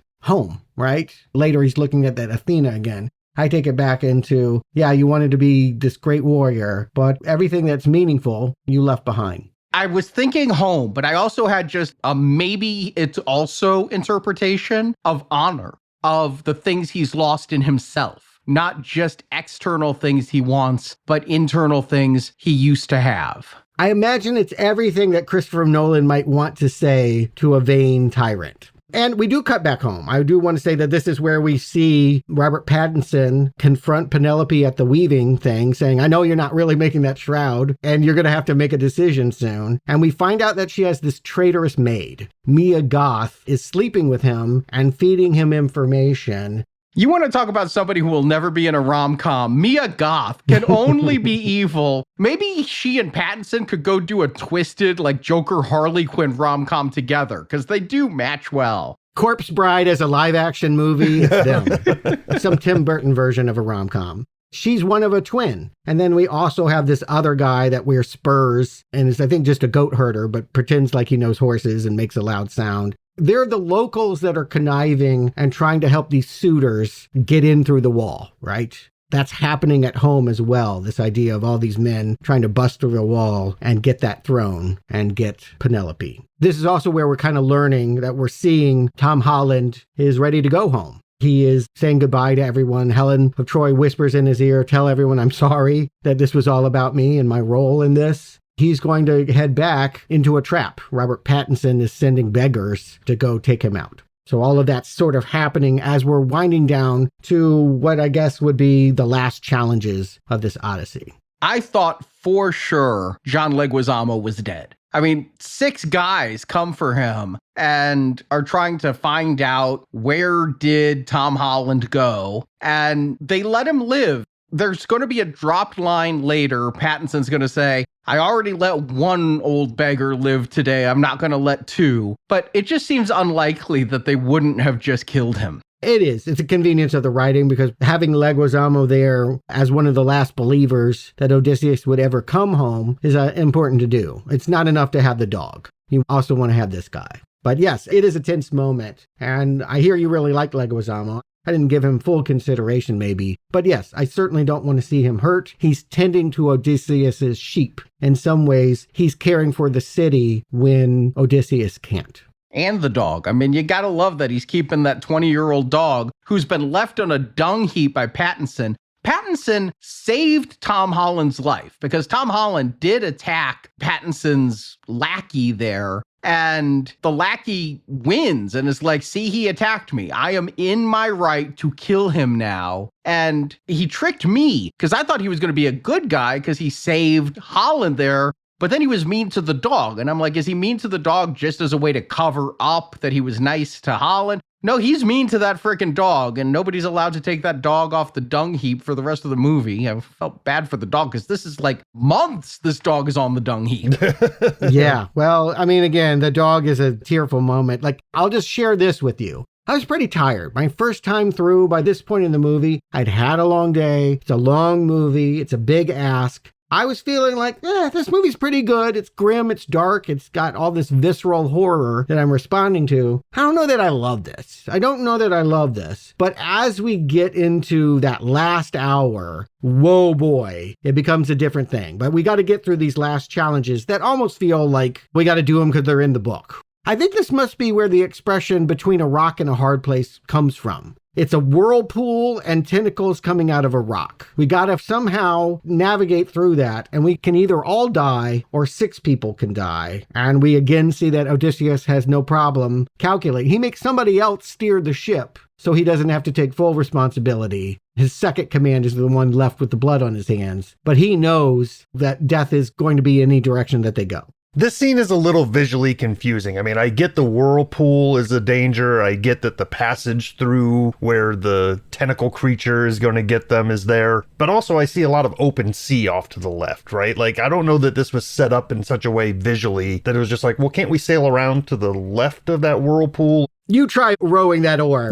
You get in that boat. You just try to do that. I get what you mean, though. It seems like they probably could have. They had a boat motor. In the ancient times, it meant a lot of rowing in one direction. And, you know, I've tried kayaking. It's not the easiest thing to follow a path. And when this scene is happening, I misinterpreted Odysseus's motivations because he knows 6 people will die if they take the passage. And he says, I'm not going to let any of my men die. And so he says, steer towards the whirlpool. I think he's saying, I'm going to gamble everybody's life that we can handle the whirlpool instead of guaranteeing 6 men's death by going through the safe chasm. That was what you thought initially, or what do you think now? No, what I thought initially. And then later, he's admitting to the second in command, yeah, I knew, but I wasn't going to order the death. I'm going to make you order the death, which is just as bad.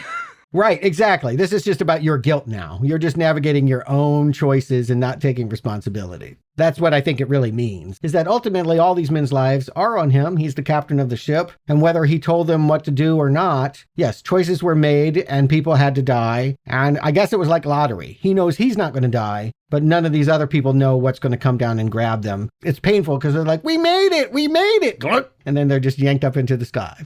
I thought it was the monster from Cloverfield at first. I'm like, there's these white tentacles coming down. We eventually see it, and it's just this amorphous thing. But I'm taking notes. I'm like, okay, the monster from Cloverfield's killing them now. But this is what has the second in command asking the question, okay, now you know things. What else did Tiresias say to you? Well, he might have mentioned that we have this sun god isle where they have delicious cattle that you can never eat. So if we go ashore, you're going to have to be vegetarian. They promise we can eat salad, but we all know that's not going to go well. Yeah, so this island is like the island of steakhouse, right? Like you walk into a steakhouse, we'll have bread and salad bar. It's fine. Yeah. It's Apollo's cows, but it does feel like if there are gods, the gods aren't playing fair. What Odysseus says is Poseidon wouldn't let us leave. The winds were such we are trapped on this island and we are starving to death. And the winds only change when these men accept their fate by eating the cattle and pissing off Zeus. Or to put another way, Odysseus, you're not in charge of things. God is in charge of things. You think that you can do this and that, and your cleverness will get you and the most men home safely. We told you, mofo, they're all going to die. You're not going to change that. And the more you fight, the more you're going to be punished. And so it's really his pain because we know these guys aren't going to make it. And yes, they're trapped there. Eventually, they make that decision. I'd rather die at sea than die of starvation. And so it's kind of an awesome moment. Athena leads him over the hill and Matt Damon sees this hole that's got like a fire crackling in it. We know what they're up to. Sure enough, one of those cows on a spit. And I love that he's like, did you think you could hide from the gods? We don't believe in what you're telling us. We just thought we had to hide from you. But let's also reflect, again, Zendaya, we think at this point in the movie, because we don't know Matt Damon's version of things, is Athena, but she's also just an embodiment of guilt. The shame that I'm having, I'm seeing her more often. And she's sometimes like on the boat shaking her head and just like, it's like, I'm really feeling my feelings. And I don't want to do that, which is why he's going to end up with Calypso, right? These guys are going to get back in the boat and drowned as predicted, and he's going to go off and get drug addicted for 7 years. Now, Calypso's motivation is the one thing that I feel like by removing the gods, Nolan did not properly balance, because on the second watch, I found more empathy and more explanation, but she's the one who's like, here, have some lotus, have some lotus. And then every so often she's like, oh, don't eat the lotus. Oh, here, have some lotus, have some lotus. And in the story, she was keeping him there literally forever. They had eternal life together on that beach, but she knows if he remembers his life before, he's not going to stay with her. And she loves him or is obsessed with him or what have you. And the gods have to interfere and come down and say, hey, Calypso, let this guy go. And here, I'm never quite sure of Calypso's motivations as to why she ends up saying, remember everything and let's not eat any more lotus. I don't think it's always easy to think of drugs and alcoholism as helpful. I think they're always framed in terms of it's destructive and it's hurting you. But the fact is it's both, right? It's how he's coping with trauma. It is a short-term solution that turns into 7 years of how do I sit with Athena? How do I sit with all of these things? And we have flashes. We'll see him have these little quick flashes of the Athena statue head falling over or him taking that seat. Fire is going on behind him. He is thinking and thinking about this. And drugs are both telling him, remember and forget, right? I think it's a love affair that people have with substances, that this is the way that they cope with life's pain. This is an allegory for muting that pain. Is exactly right. You know, drugs can help people get through some tragic events, but also it can keep them in that despair. So that's what's going on here. And I take Calypso at her word. I think Calypso wasn't trying to be harmful. I think she literally helped Odysseus and slowly fell in love with him. And now she had to make a decision like, oh, am I keeping him from something else? I'm no longer helping. This man is in pain, and I think he's ready to continue his journey now. Usually what helps people come back from long-time addiction is to have something to live for. And when he remembers that he has a wife and son and a life beyond all of this, yes, your men are dead, and that's painful. And there's nothing that can be done to change that. They were doomed, they were fated, and it's over. God took them. But you do have a life, and you can return to it. I think that's powerful. It motivates him. And again, Athena is the one telling him, find the things and rebuild a raft. And this time, rather than trying to oar and steer and tell people where to go, let Poseidon take you wherever it's going to be.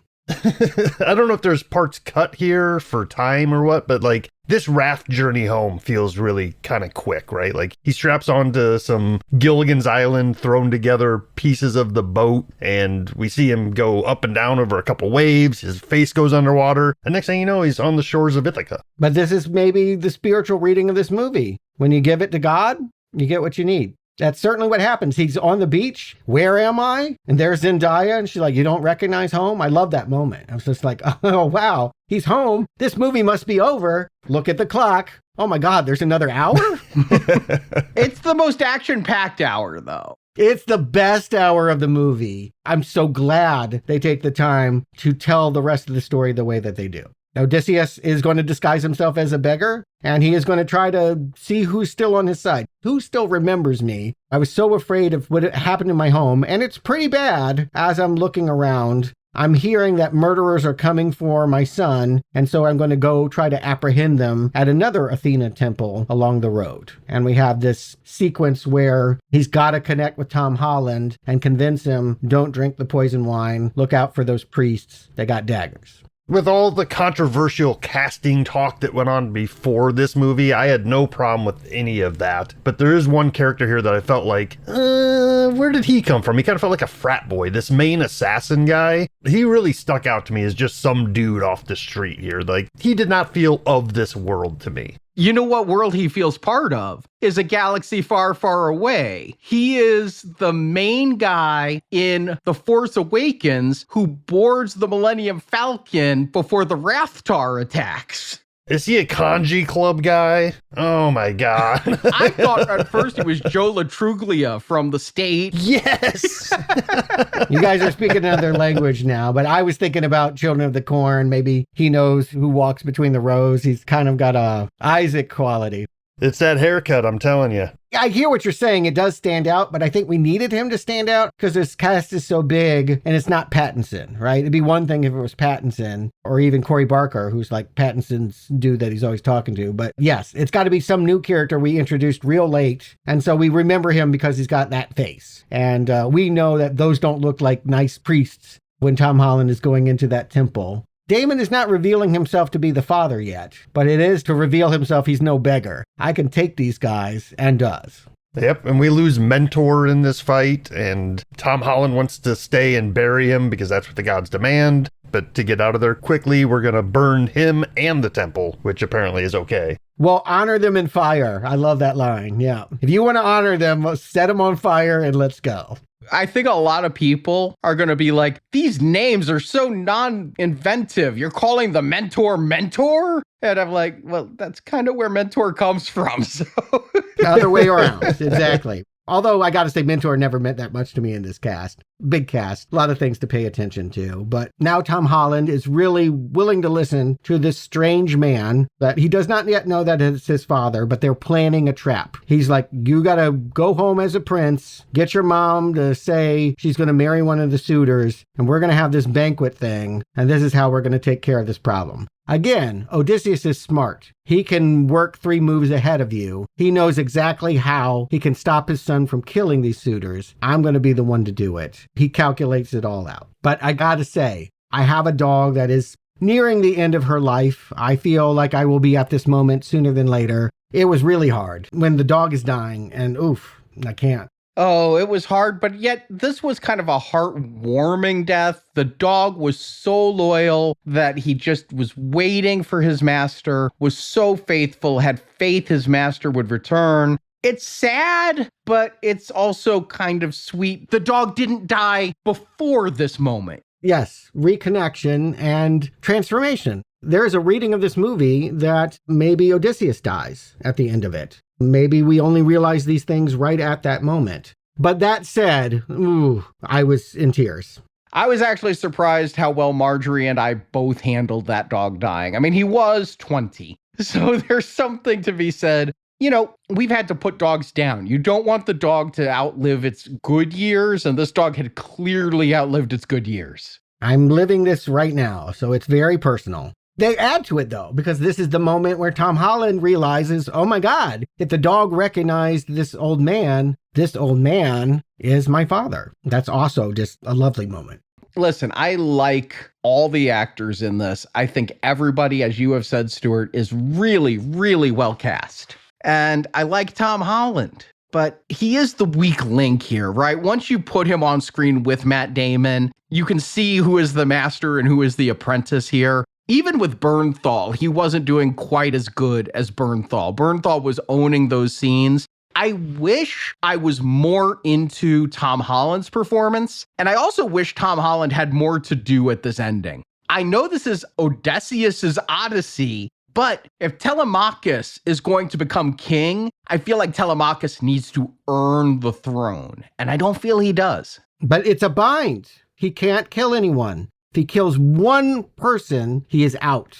And so Dad has to protect him and find a clever way to do this. First, he's just got to feel out the room. He's like, throw a banquet and I'm just going to go around and beg and I'm going to see what's going on. And I'm going to say I'm Sinon. I'm going to use that name. And boy, when Pattinson hears it, again, this guy's got a whole life ahead of him playing villains. He's so good at it. But it's a great moment of turning. You can see the fear and the wheels turning as this smart calculator suddenly realizes, this is more than just some beggar. Filthy plate liquor, as I think how he wants to reduce the guy. But this filthy plate liquor can produce the lot that you switched and show it to you. He throws it back in this moment, but he'll get it in the end. The writing here is great too, because we see Antinous starting to lose patience, right? Like he's really starting to let that bad guy out, right? He's really taunting Odysseus here as the homeless beggar, you know, giving him scraps and calling him bowl liquor and all that stuff. You can feel the tension rising here. We know we're building to something at this point because we've seen this scene earlier in the movie and it was smoothed over and moved on from, but now we're building to the doors being locked and suitors having to prove themselves here shortly. Yes, but before the doors can be locked, we need to find out why they got opened. And this is when Odysseus tells his version of the Trojan War. And I can honestly say, again, I want to emphasize, I always thought of the Trojan horse as being something to celebrate. Wow, you thought of something that nobody else did and you got the result you wanted. It made me really realize and connect. Of course, this is Christopher Nolan's movie after Oppenheimer. Oppenheimer was also about a man who was so smart that he invented something that destroyed the world. That is where Odysseus is at. I had an idea. I always, in sparring, told you, lead them in, make them think they can get you in the belly, and then you strike. And then I decided to do that, and I did that to a woman. The fall of Troy is a rape. It is about going through unimpregnable walls under false pretenses and taking and savaging. And I never thought of Troy in that way.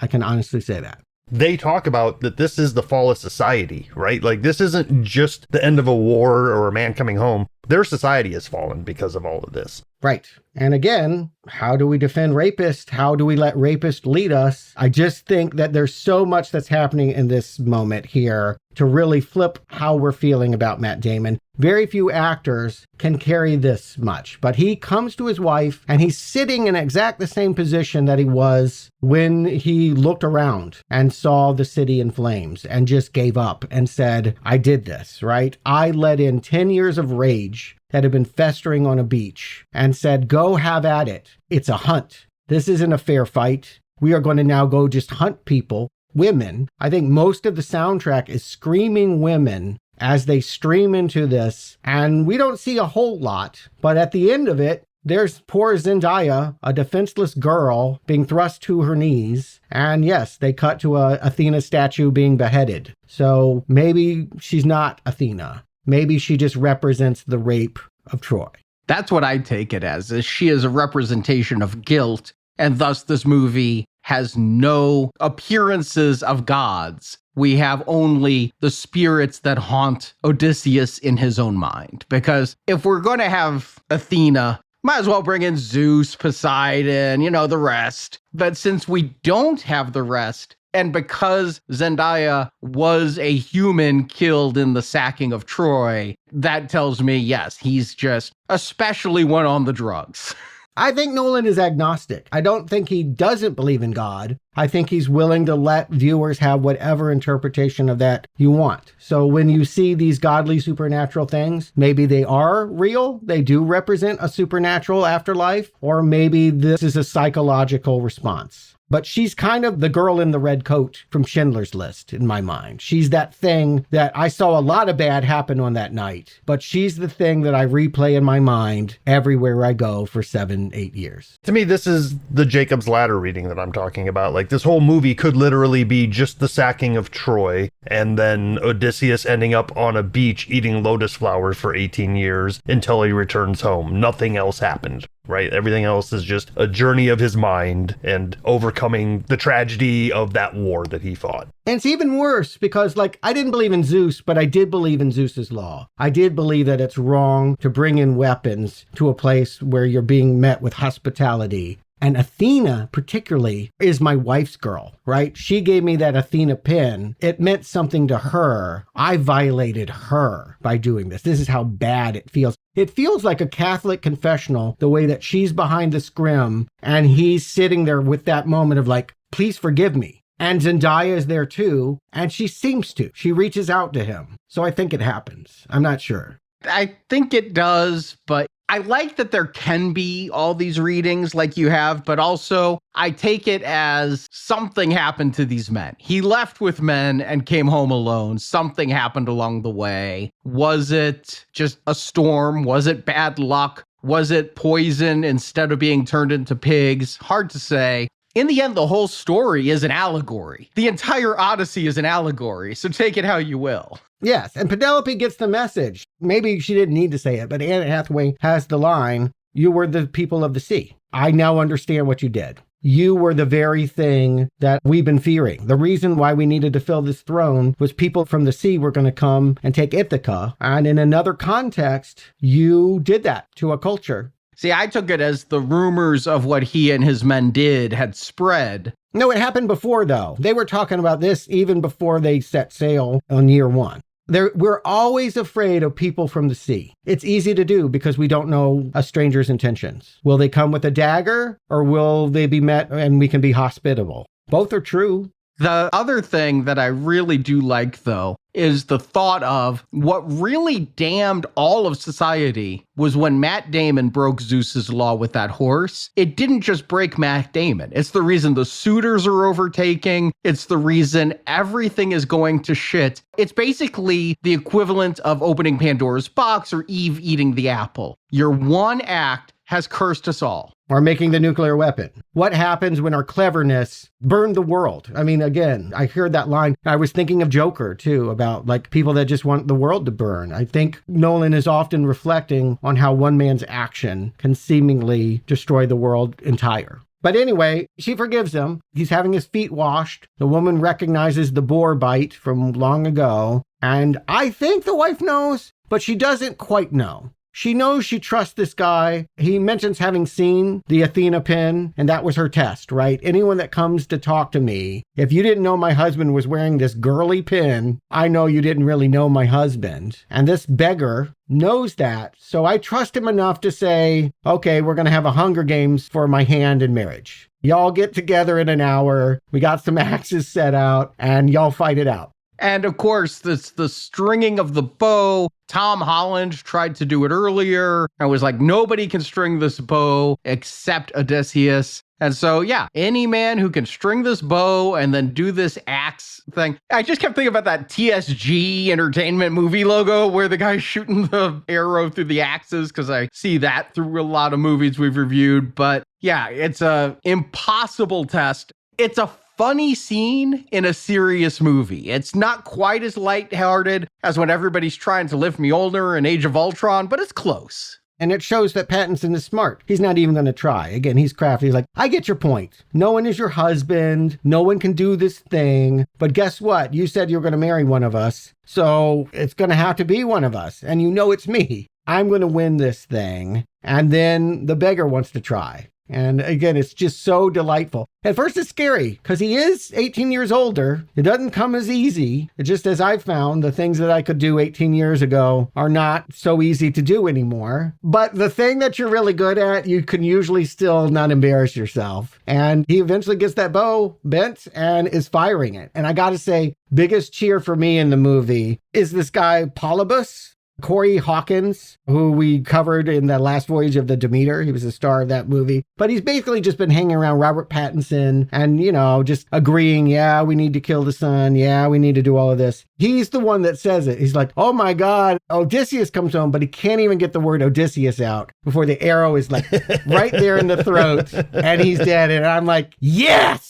And he's the lackey I was talking about earlier that had a sword at Tom Holland's chest and is like, I have every right to stab him. And now here it goes. This scene is not only filmed beautifully, the sound design here is great too, because as we're waiting for Odysseus to finally get that string on there and Anne Hathaway's character is turned around and started walking back to her quarters, we get a couple notes from a lyre, and then as he plucks the bow, that last note. If you don't feel something there, you're not going to feel something for this movie at all. Like, this is right there on screen, literally tugging at your heartstrings. Yeah, the other time that I was really cheering was Mia Goth. Penelope is just basically going to shut the door. But before she does, her traitorous handmaiden comes up and she's like, let me in. And she's like, your place is here. I saw you with Robert Pattinson conspiring to take my throne. You're going to die in this. I don't think we see Mia Goth get an arrow because we don't want to see Matt Damon kill any more women. But I do think that, yes, it's very satisfying to know that the people that were of Ithaca and conspiring with these suitors are also going to pay. And there's another one, this guy with the spurs. It's worth pointing out, he's not a suitor. And so therefore, Tom Holland can kill him. But he is ordered.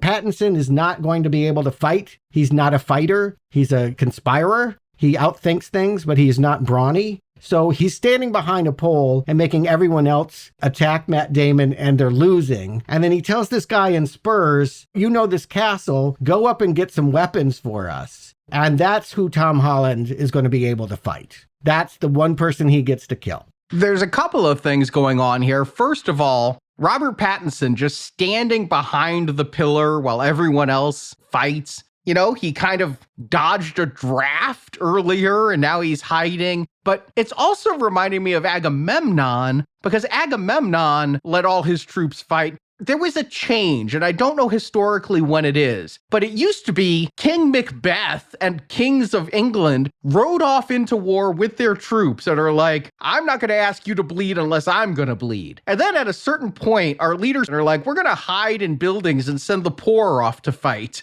It's worth reflecting. Presidents don't have to have a military career in order to send people into battle and into their death. Correct. And so I don't know when that change happened, and every country does it. No leader is out there. Well, maybe Zelensky, but no leader but Zelensky is out there engaging in combat.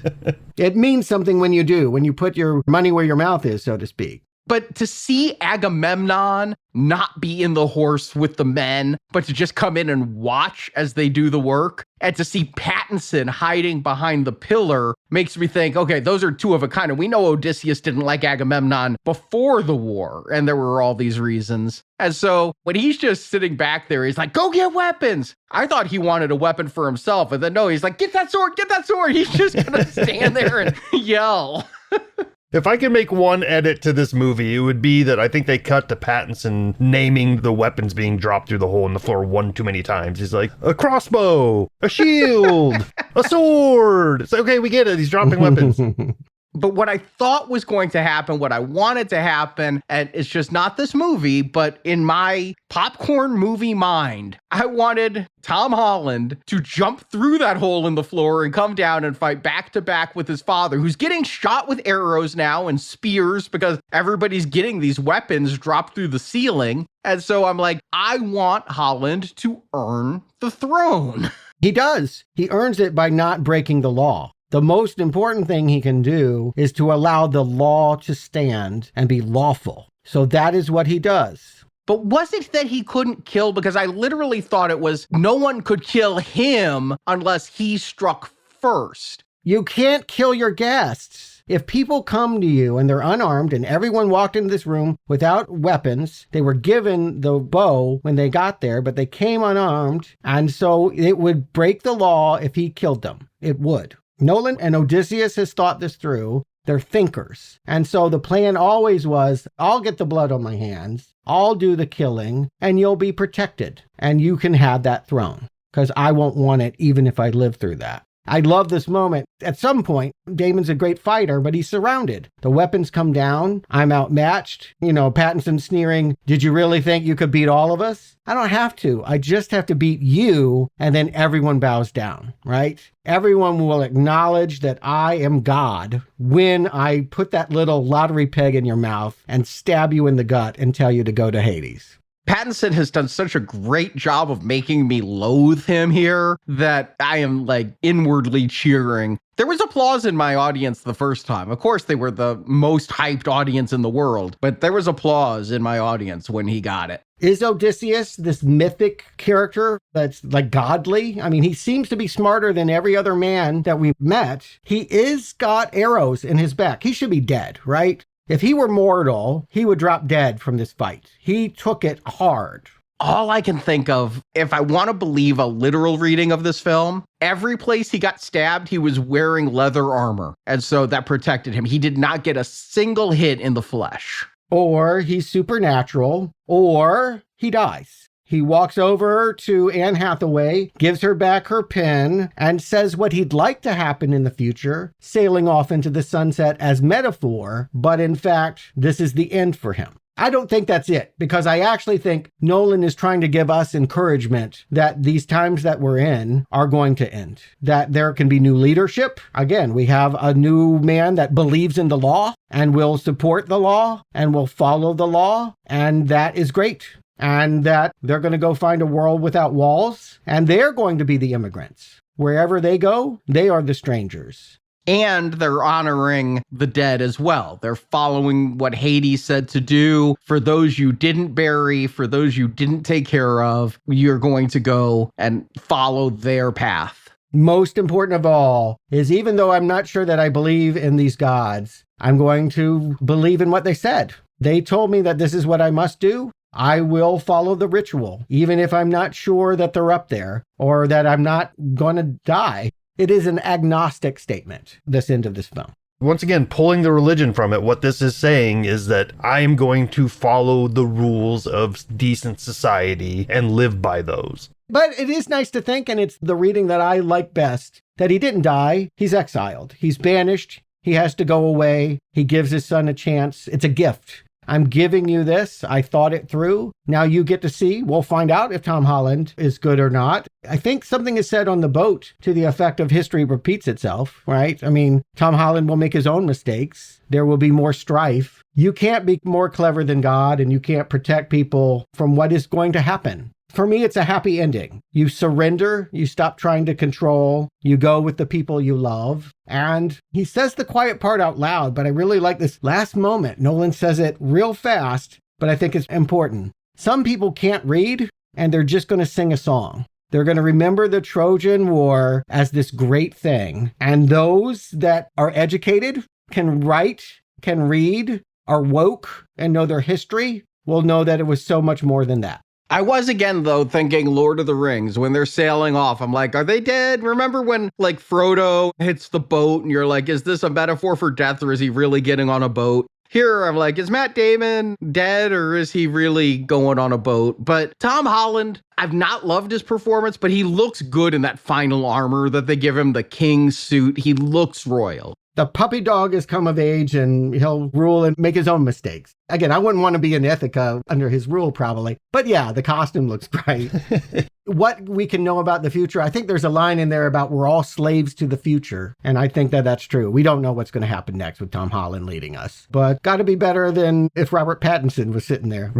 Right. So Justin, Stewart, do you recommend The Odyssey? Justin. I'll make it quick because, I mean, this movie is long and it asks a lot of its viewership, but at the same time, every minute of it is entertaining. Going into this, I had said, I don't know, I kind of feared this. Anytime I see a movie that has almost a 3-hour runtime and a dry subject matter like The Odyssey, it's kind of a daunting task to sit there and think, not only do I have to watch this, we have to review this and think about all this fun stuff that goes into reviewing a movie. And I got to tell you, sitting down to watch this movie, and by the end, I was just blown away by how none of the stuff in this movie is superfluous. It is all there for a reason. And I think what I'm saying is that I now recognize Christopher Nolan as one of the greatest directors of our time. And I think this movie puts him up there. I don't know who else who is an active director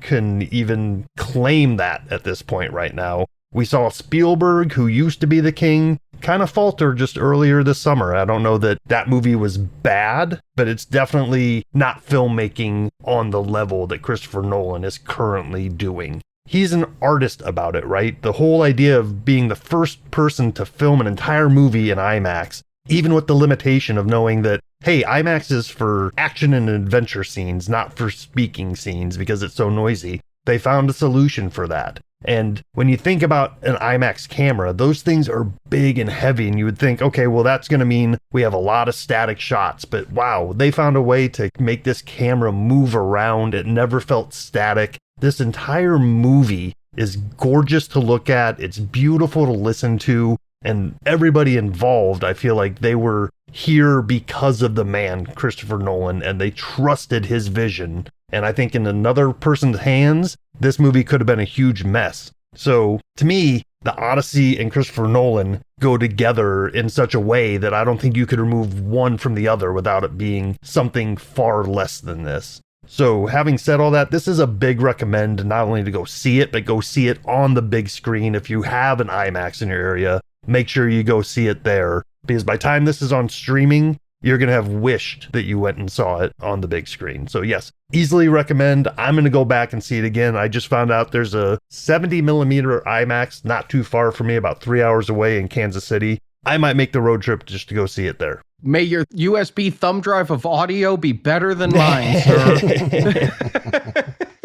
We've heard this movie enough that we know what they're going to say. It's about the spectacle at that point. I agree. Stewart. Yeah, I echo everything that you just said about we're just lucky to live at a time where Christopher Nolan is at the peak of his powers and Hollywood still has money to give him to fund a vision where he can find meaning in some old poem nobody was reading, right? I wasn't thinking about the Odyssey. It didn't mean anything to my life. Why would I care about something ancient? I'm living in the now. I'm living in 2026. And he has told a beautiful story about 2026 in this rendering, this fantastic film. I will say that I get criticized sometimes. I think it was a running joke that I bring up 9/11 a lot, but I think it's really important to do so here. He has told us that we, like the people in this, are tired of war. A war that started on 9/11 when we believed that we were attacked by foreigners. And we have fallen prey to our worst instincts. We have given up on the things we believe religiously and legally, and we have become damaged. And there is a way out of this. And his vision gives me hope, and it's a powerful, beautiful thing to behold. There really is not a wasted moment. You may not like Zeus's Law, you may not agree with the politics. That's fine. I still think that this movie has something for everyone. I think that it is speaking to this moment now, and there is so much to process. Don't let this moment slip by you. It's only going to be in theaters for what, a couple more months? And then you're never going to have that chance again. I've got to find one of those big screens, Arnie, that you saw it on. I just feel like before it goes away, I must see this movie one more time like that. It's a great film. One of his best. I would call it top 5 Nolan. You know, people are flying across the country to see this because tickets for the 70 millimeter were selling for over 1,000 on eBay. And people are like, crap, for less than 1,000, I can take a trip and make a weekend of it and fly across the country and see this movie. And I do think that mine was just a bad experience. I didn't have this problem, with Project Hail Mary. So I'm sure by the 3rd or 4th showing that day, they worked out the kinks of the audio. But as for the movie itself, I loved it, and yet I'm let down, if that makes sense, because I was so hyped for this movie that I thought this could go up there with Dark Knight and Inception. I have not loved a Nolan film since Inception. I've liked them, I've respected them, a couple I've hated, but by and large, I feel that he had a kinetic magic back then. And that scene that they showed in the IMAX preview of the horse made me think I was in for a different movie than I was. I thought I was in for something with more action to it, something that would be a little faster, something that maybe had more of an ensemble to it instead of just being mostly Matt Damon and then some Tom Holland. So I went in, buying 2 popcorn buckets, like, this is going to be my movie of the year. I am ready. I am hyped in a way I haven't been hyped for Nolan since Dark Knight Rises let me down so hard. And then I watched it and I'm like, this is really, really good. This is a solid film. This is top 5 Nolan. It is up there with Oppenheimer for me as really, really good Nolan. It's not Inception, Dark Knight, Memento, but it's above Insomnia, Interstellar, Nolan. It's right there in the almost great category, but it's far more cerebral than I had imagined it to be based on the trailers. And the first time I watched it, I walked out and Marjorie's like, oh my God, that movie was so good. I want to see that movie again. She actually applauded at the end of the movie. Actually, there was a projectionist, so I think she might have actually been applauding the human who put the lips out of sync. I left that theater going, it was good. I had some problems. It was good. And then watching it a second time really made it click that there's a lot of planning and intricacy in here that the second viewing made me go, okay. Now this thing that I was wondering about the first time I saw it makes perfect sense the second time I watched it. And while I still have a little bit of motivation question for Calypso, that's my only nitpick in this movie. It's a really solid movie. It still may end up being my favorite of the year. It's just not the kick-ass movie that I thought I was being sold. It's not 300, that's for sure. It's not Gladiator. No, and I thought it would be. I actually said to Marjorie on the way home, I liked this movie. I love Gladiator, and I felt like that was comparative. She did not see the comparison. But notice about the films that I rank high tier are just faster paced, and this one is slower paced. But I feel like the acting across the board is really amazing. I wouldn't be surprised if Nolan walks away with some more statues for this, if Damon might get a first acting statue. He has his writing statue for Good Will Hunting, but maybe he'd get something for acting. Pattinson, again, I still champion Leguizamo. 2 weak spots, though. If I'm just going to end with just a couple nitpicks, again, Tom Holland, he's good. He's really good. He's just outshone by everybody around him. He's like the best player from the minor leagues going up to the majors. But you can't think of another star of his caliber that could command the people that are going to come see this movie because he's in it that could have played this part. Chalamet. Okay, you got me. Nolan specifically told Ludwig Göransson, I don't want an orchestral score like every Swords and Sandals movie has. I want sound. And we know how I feel about scores like that. I want the rousing score. I want the strings to swell as he returns to Ithaca. And so the score disappointed me. Tom Holland, he's not bad. He's just outshone by those around him. The same way this movie would probably be the best movie in most directors and writers' filmographies, but this is Nolan, so there's just such a high caliber there that it's a strong recommend, and yet, yeah, still only top 5. I want to endorse that too. I had a really hard day when I saw this film, and I just wasn't in the mood. Like I said, my experience was pretty good, and then the last hour was so great. But overall, I would have said, yeah, that's a great Nolan film. It's not top shelf. I actually would put it on that top shelf after second viewing. For me, Dark Knight, Inception, Memento, Oppenheimer, Odyssey are tremendous achievements of film art. And you can mix that order around however you want. That is him working at peak craft. I think he's still got it. And then I would just add the great films that aren't quite at that shelf. Batman Begins, Prestige, Dunkirk, Insomnia, and Following are fine. And then I think Interstellar, Dark Knight Rise, and Tenet are problematic.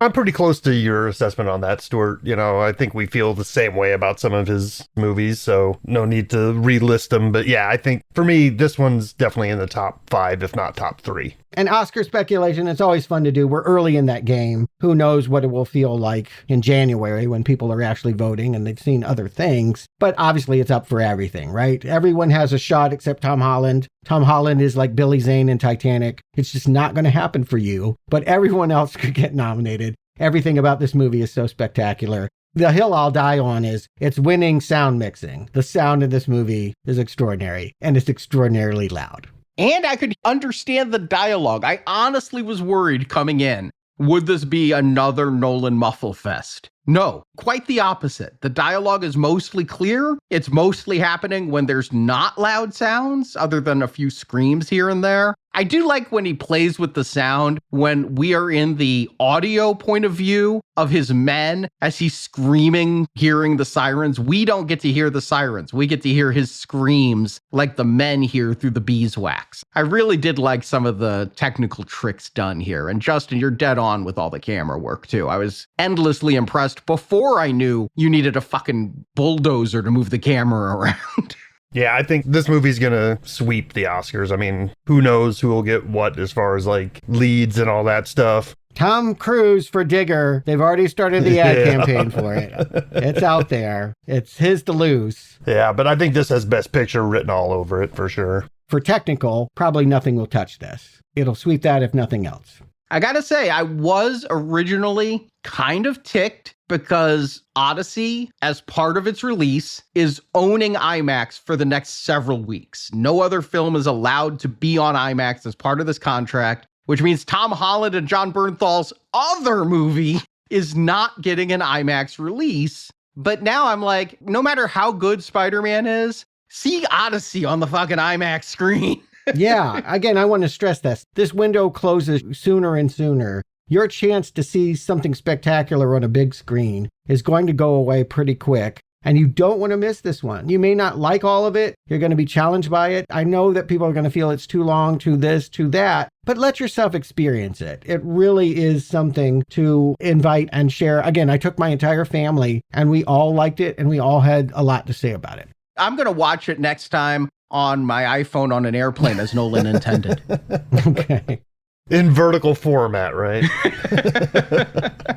Well, we may not believe in gods, but we definitely believe that there are godsends that keep us going. There are people that have donated not only their time and their interest and enthusiasm, but money. And that matters. We keep going because we have donors. Zeus's kindness, forget Zeus. Our donors' kindness keeps the show going. Yeah, we want to celebrate some patrons here. And I'm not agnostic about any of these guys. So I want to say thanks to Sean O'Keefe, Martin D. Hibbets, Nathan Williams, Joe Black, Daniel McNally, Sean Burgess, Andy Crake, Lucas Dasher, Tom Jancic, Cody Patterson, Functionary One, and ZBGB. And I want to give heartfelt shout outs to Kiefer51, J. Clark Fisher, Garrett Collins, John, Dear John, Julian Lewis, Brian White, Grand Canyon, Tony Lanzalotta, Jeff Wade, Dimitri from Belgium, Alejandro Avila, Mohabar Kamaraj. And don't forget about Jeffrey Gaudreau, Lee Dragg, T. Ward 1971, Dixie Diano 2, Brent, Yojo, Chris Hargrave, now playing fan, Chris Cross, G. LaTorre Yates, Gerard Lavelle, Chris Spivey, author. Can't forget about Adrian Butler, Spencer Main, Timothy Graham, Chris Harris, Fisher JA12, Andrew Doran, Shownuff Stephen Bell, Lee Addison, Matt Morrish, Simon Brennan, Rudix, and Tom Ward. And once more, thank you, Sam Rodriguez, Jeremy Mills, Robert Redden, thinking about you, man, you're in my thoughts, Jeremy Smith, Seamus Finlinson, Maddie B., Azana Reed, S.G. Harsh, Patrick Favor, Jay Thunder. And don't forget, we got Mark Muskiki, Joshua Klein, Hey You, QXUVZASN, puzzling, I'm intrigued. This feels like a Nolan movie in of itself. Kit Lyons, T. Costa 2176, Sean Williams, Cokes J, Neil McCauley, Michael Windsor, A.T. White, Jeff Gannon. Thank you all again for your support of our show. All of these people are patrons on Podbean or Patreon at $50 or more, getting the platinum level shows, all the Tom Hanks films we're doing with Steven Spielberg in the 90s and the Guillermo del Toro films, plus last week's review of Evil Dead and all the Evil Dead reviews we've done, and the Spielberg Alien films, including Disclosure Day that Justin referenced. So thank you again for everyone who has supported the show. And hopefully you can join us this Friday as we return to Tom Hanks in the 90s on the upswing with A League of Their Own. A hit, actually, for once. We've talked about the bombs. Things get better for him. He's part of an ensemble. This one's interesting because it's Tom Hanks getting a lot of assistance from a women's baseball team and a lot of big stars in that. Gina Davis and Madonna and Rosie O'Donnell. Big cast. A lot to say about that movie this Friday if you can join us gold level. And then 2 more weeks of Bernthal and Tom Holland. Why stop here when we can have more crazy-ass violence next week? I wonder if those guys are getting sick of each other, right? You got Bernthal, Tom Holland, Zendaya. They've been running around the globe promoting the Odyssey, and now they're probably gearing up to go promote Spider-Man. I hope Zendaya is not tired of him. They just got married. Bernthal and Holland are actually great friends. Bernthal helped Holland prep for his audition for Civil War and told Holland, you can do acrobatics, start with a backflip. And Holland went in there and started with a backflip and then did his lines and got the job. So these two have been around each other for a long time. I like to think they're bros hanging out with the new wife, you know, their husband, wife, best friend, like Cameron, Ferris, and Sloane. You know what? I don't know anything about that, but I know that the blood doesn't stop flowing next week. I've already seen Punisher, One Last Kill, and there's more than one kill. I'll just say that. Of course, Spider-Man right after that. So yeah, a lot to be excited about. The summer movies are not over just because Odyssey is here. So thank you for listening to Now Playing Podcast, joining us for this Odyssey of a review. And until next time, go back into your disguises.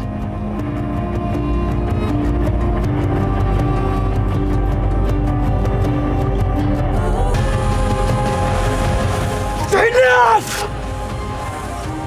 The feast is done! Thanks for listening to this episode of Now Playing Podcast. It was the song of all the promises I failed to keep. If this is your first time listening, you're just scratching the surface. We've got over 1,700 movie reviews covering everything from Marvel and Star Wars to horror, sci-fi, and cult classics. Start digging at nowplayingpodcast.com. Nobody sails into hell and comes back. You will. We've been putting out a new free movie review every week since 2011. If you're still with us, you're our kind of listener. What we have here could last forever. Forever is for gods, or your god. Now Playing is 100% listener supported. No ads, no corporate backing. I suppose you want something from me now. No. I have something for you. You have something for me? You have something for me! If you want more, and we've got a lot more, for $10 a month, you get exclusive reviews, full bonus series, and access to shows you won't hear anywhere else. The power of a sacrifice is in the cost to the person making it. Help keep the show going at nowplayingpodcast.com/donate. There you must dig a trench. Fill it with the blood of sacrifice. Now Playing is a team effort.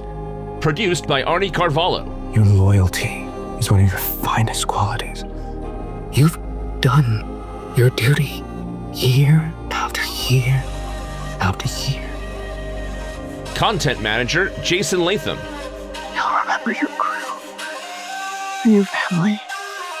Credits read by Brock. You can talk. Why didn't talk before? Do you talk to ants? Should we reason with it? I think we're past that. Artwork by Justin. You have sharp eyes. Sharpened by the gods. Do they grant you insights? Truths. Edited by Arnie. Everyone sees how hard he works. Slow, steady progress.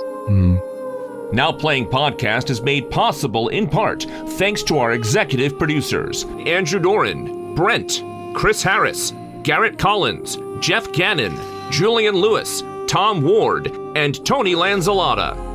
Thank you all for your support. Common gods. Respect their offer.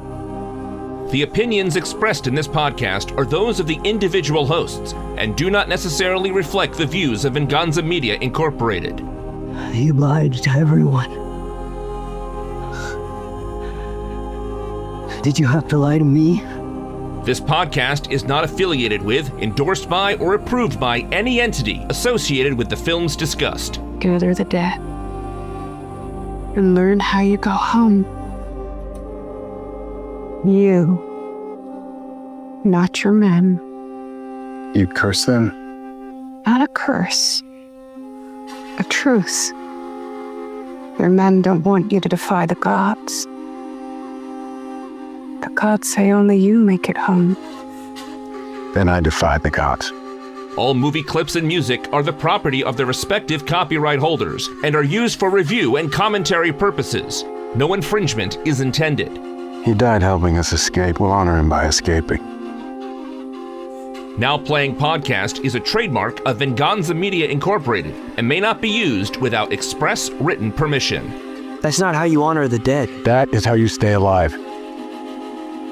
This has been a Venganza Media production. Copyright 2026. All rights reserved.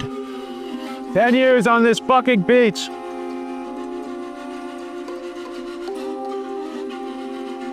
Let's go home.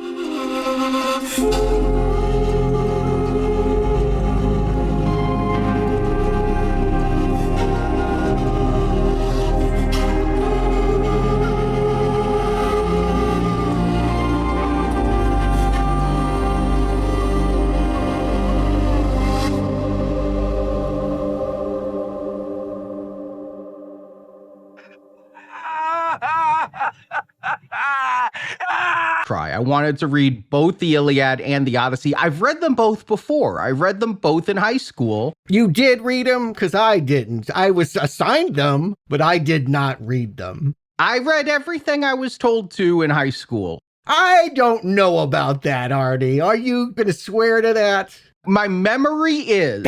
Okay.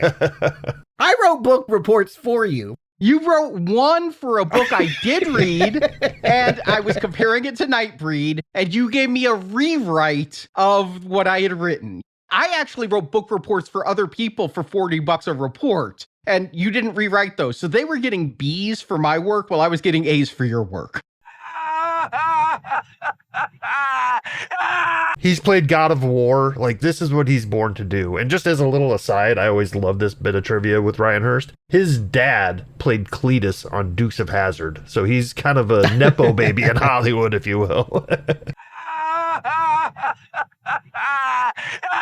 I love all the memes that I'm seeing, though, that keep putting Ben Affleck in this as part of his crew.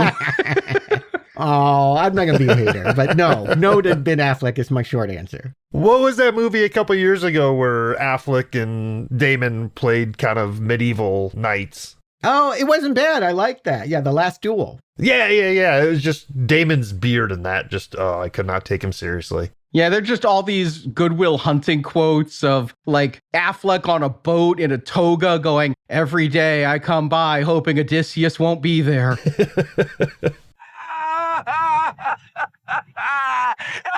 Which again, I was glad I had a framework for the story. I had to erase Vanessa Williams from my mind because that's who was playing her in the TV movie that I watched. The singer/actress from Ugly Betty? Yes, the save the best for last. The best was not you, Vanessa.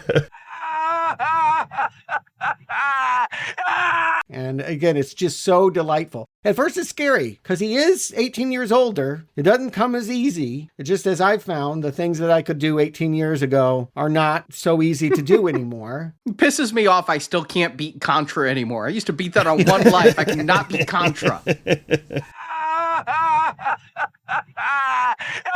That was going to be Wolfgang Petersen's film. Yeah, before Schneider. When that got flushed, did you say Roy Schneider again? I did not give a shout out to Roy Scheider, although I guess I could if you were inviting me to. He's pretty cool. But no, I said not Schneider. Okay, not Schneider. I think you said Roy Schneider again. I'm like, all right. Yeah, come on. Roy Scheider was going to be Batman and Superman. It was going to be really, really, really weird. They're attacked by giant Lastrigoians. They're attacked by giant Lastrigoian. They're attacked by giant Lastrigoian. They're attacked by giant men in armor. Ebony. Yeah, AI will fix it.